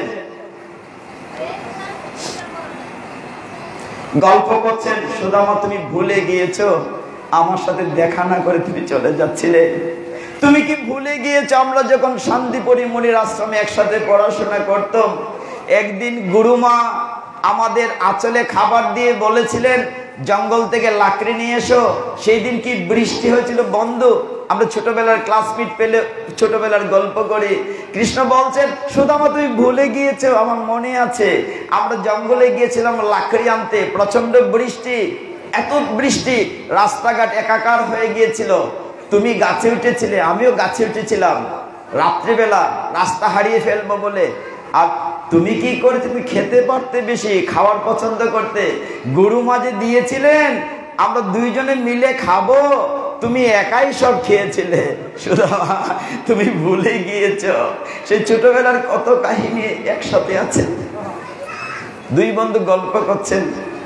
শেষে কৃষ্ণ বললেন, সুদামা, তুমি যে এসেছো, আমার বন্ধু পত্নী বসুন্ধরা আমার জন্য কিছু দেয়নি, তুমি কি খালি হাতে এসেছো? এখন সে কি করবে? লুকোচ্ছে। এই এত বড় রাজা বাড়ি, যেখানে মন্ডা মুটাই নিলে হয় না, তিনি কিনা সামান্য কয়েকটা চিরা এনেছেন, তাও আঁচলে বাঁধা ছিন্ন বস্ত্রে লুকাচ্ছেন, লুকিয়ে রাখছেন। বন্ধু, তুমি লুকোচ্ছে কেন? লুকোচ্ছে না, না কিচ্ছু আনিনি, কিচ্ছু আনিনি, না কিছু আনতাম, গরিব মানুষ কি, তুমি নিশ্চয়ই কিছু এনেছো, মহামূল্যবান জিনিস, লুকোচ্ছ আমাকে। সুদামার স্ত্রী যে এই চিপিটক দিয়েছিলেন সুদামার কাছে, সেটি কৃষ্ণ ধরে পেলেন, এই তো পেয়ে গেছি অমৃত, তুমি লুকাচ্ছ, খুব মূল্যবান জিনিস তাই তুমি লুকোচ্ছ। সেই চিপিটক নিয়ে অনাদিরাদি গোবিন্দ মুঠ ভরে খেতে লাগলেন। আহ, কি অমৃত! এত অমৃত আমার বন্ধু পত্নী পাঠিয়েছে, তুমি লুকিয়ে রেখেছ। এক মুষ্টি খেয়েছেন তো সমস্ত স্বর্গমর্ত দান হয়ে গিয়েছে। আরেক মুষ্টি খেয়েছেন তো আরেক জগৎ দান হয়ে গিয়েছে। রুক্মিণী দেবী হাতে থাবা দিয়েছেন। অনাদির আদি গোবিন্দ কি করছেন? মূল কথাটা হচ্ছে সব দান হয়ে যাচ্ছে। রুক্মিণী বললেন, তোমার বন্ধু পত্নী এত সুস্বাদু জিনিস পাঠিয়েছে, তুমি একাই খাবে, আমাদেরকে দেবে না? এত অমৃত তুমি একাই উপহার, মানে এক প্যাকেট মিষ্টি দিয়েছে, তুমি একাই খাবে? আমরা কি পাবো না? আমরা তোমার সহধর্মিনী, আমরা তোমার স্ত্রী, আমরা কি পাবো না? রুক্মিণী দেবী থাবা দিয়েছেন হাতে, সকলে মিলে খাচ্ছেন। কৃষ্ণ সব দিয়েছ। তখন কৃষ্ণ বলছেন রুক্মিণীকে, দেখো, যে লোকটি একটি, তোমার মনে আছে, একটি চালের অর্ধেক আমাকে না নিবেদন করে গ্রহণ করে না, তার জন্য স্বর্গমর্ত পাতাল তো কিছুই না। আমি সহজে তার দাস হয়ে থাকি, তবু তার প্রেমের ঋণ আমি শোধ করতে পারবো না। এই হচ্ছে ভক্তের প্রেম। ভগবান বলছেন, আমি ভক্তের ভক্তির কাঙাল। যখন এদিকে ভগবান আনন্দ করছেন, দিন চলে গিয়েছে, ভগবান বিশ্বকর্মাকে পাঠিয়ে দিয়েছেন তাদের কুড়ে ঘর ঠিক করে দেওয়ার জন্য, প্রাসাদ বানানোর জন্য। বিশ্বকর্মা গিয়েছেন। আপনারা তো মায়েরা, আপনারা জগৎ জননীর প্রতিভু। বসুন্ধরার সামনে যখন গিয়েছেন বিশ্বকর্মা, সমস্ত তার ভাঙ্গা ঘর ঠিক করে দেওয়ার জন্য, বসুন্ধরা বলেছেন, আমার ভাঙ্গা ঘর ঠিক করা লাগবে না। বলে, কেন? যদি দিতে হয় আমার গ্রামের সকলের ঘর ঠিক করে দিতে হবে। এই হচ্ছেন মা, এই হচ্ছে মা। মা নিজের সুখ চান না, সকলের সুখ চান। সবার গর্জন ঠিক করা হলো। এমন সময় লক্ষ্মী দেবী গেলেন, নিজে রুক্মিণীর প্রতিভু, তিনি ওই গ্রামে গিয়ে বললেন ধন দৌলত দেওয়ার জন্য। একইভাবে বসুন্ধরা বললেন, আমি একার জন্য চাই না, যদি সবাইকে দিতে পারো তবে তুমি মা দাও। সবাইকে দেয়া হলো। এইদিকে সুদামা পরের দিন ফিরে যাবেন। হায়রে, কিচ্ছুটি চাওয়া হলো না।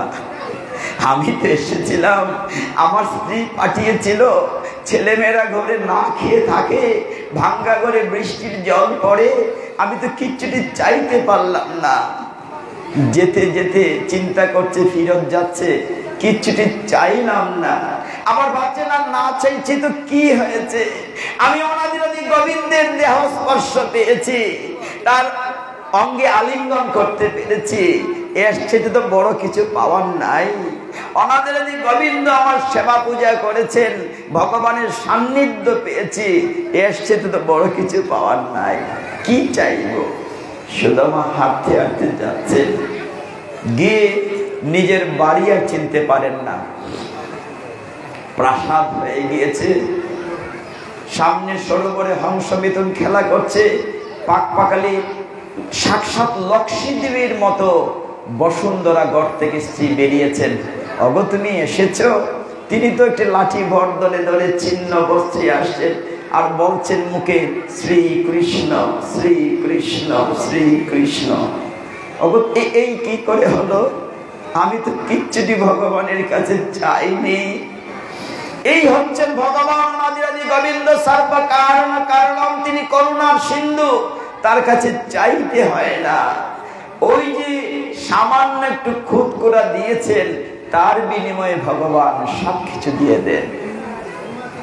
ভালোবাসা, একটু প্রেম, ভগবানকে একটু ভালোবাসতে শিখি আমরা, ভগবানকে একটু প্রেমের দিতে শিখি, ভগবানকে একটু নিবেদন করতে শিখি, আত্মনিবেদন যদি শিখি, তবেই তো ভগবান লক্ষ গুণ ফিরিয়ে দেবেন।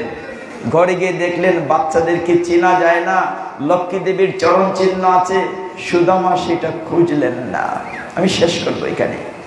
সুদামা বললেন, সব তো তোমার হলো, আমার মন্দিরটা কোথায়, যেখানে আমি প্রতিদিন কৃষ্ণের চরণে চন্দন চর্চিত পুষ্প তুলসী নিবেদন করতাম? দেখা গেল তার ঠাকুর ঘরটি ঠিকই আছে, ওই জায়গাটি গোবিন্দ আগের মতনই রেখে দিয়েছেন। সুদামা সেইখানে পড়ে কাঁদছেন চোখের জল ফেলে, হে অনাদিরাদি গোবিন্দ, তোমার লীলা বোঝা ভার, তোমার কাছে কিচ্ছু চাইতে হয় না, তুমি তো করুণার সিন্ধু। আমি যেন বাকি জীবনটুকু এইটুকু চাই তোমার কাছে, এখন আমাকে তুমি তোমার চরণ ছাড়া করো না, আমাকে তুমি তোমার চরণ ছাড়া করো না। হে অনাদিরাদি গোবিন্দ, আমি যেন তোমার চরণে মাথা রেখে বাকি জীবনটুকু আমি দিনানিপাত করতে পারি।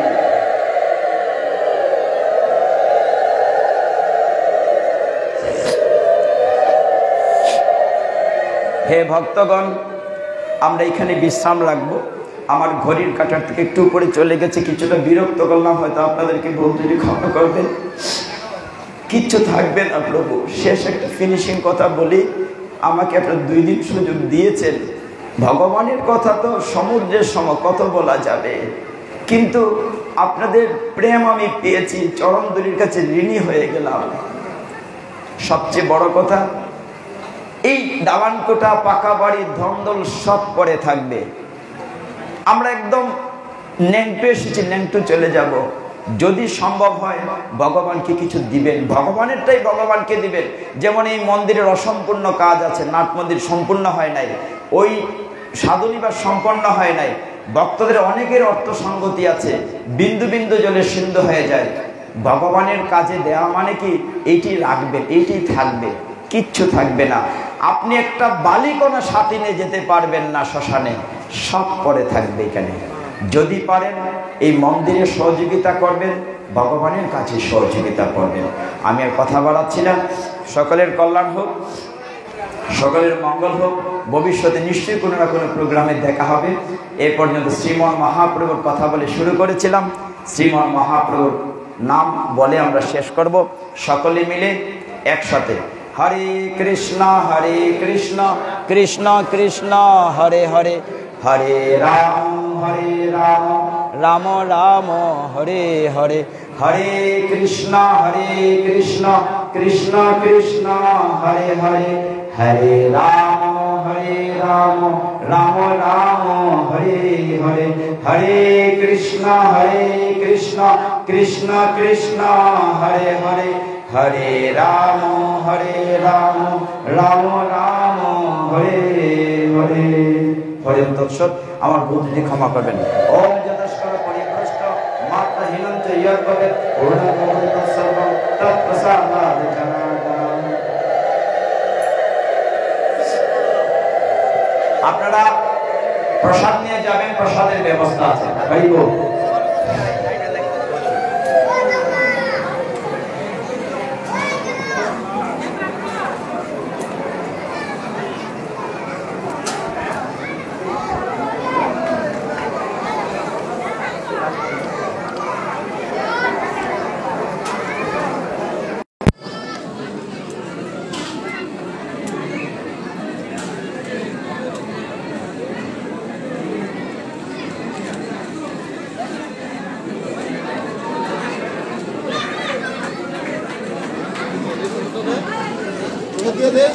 প্রসাদ দিয়ে প্রসাদ নিয়ে যাবে।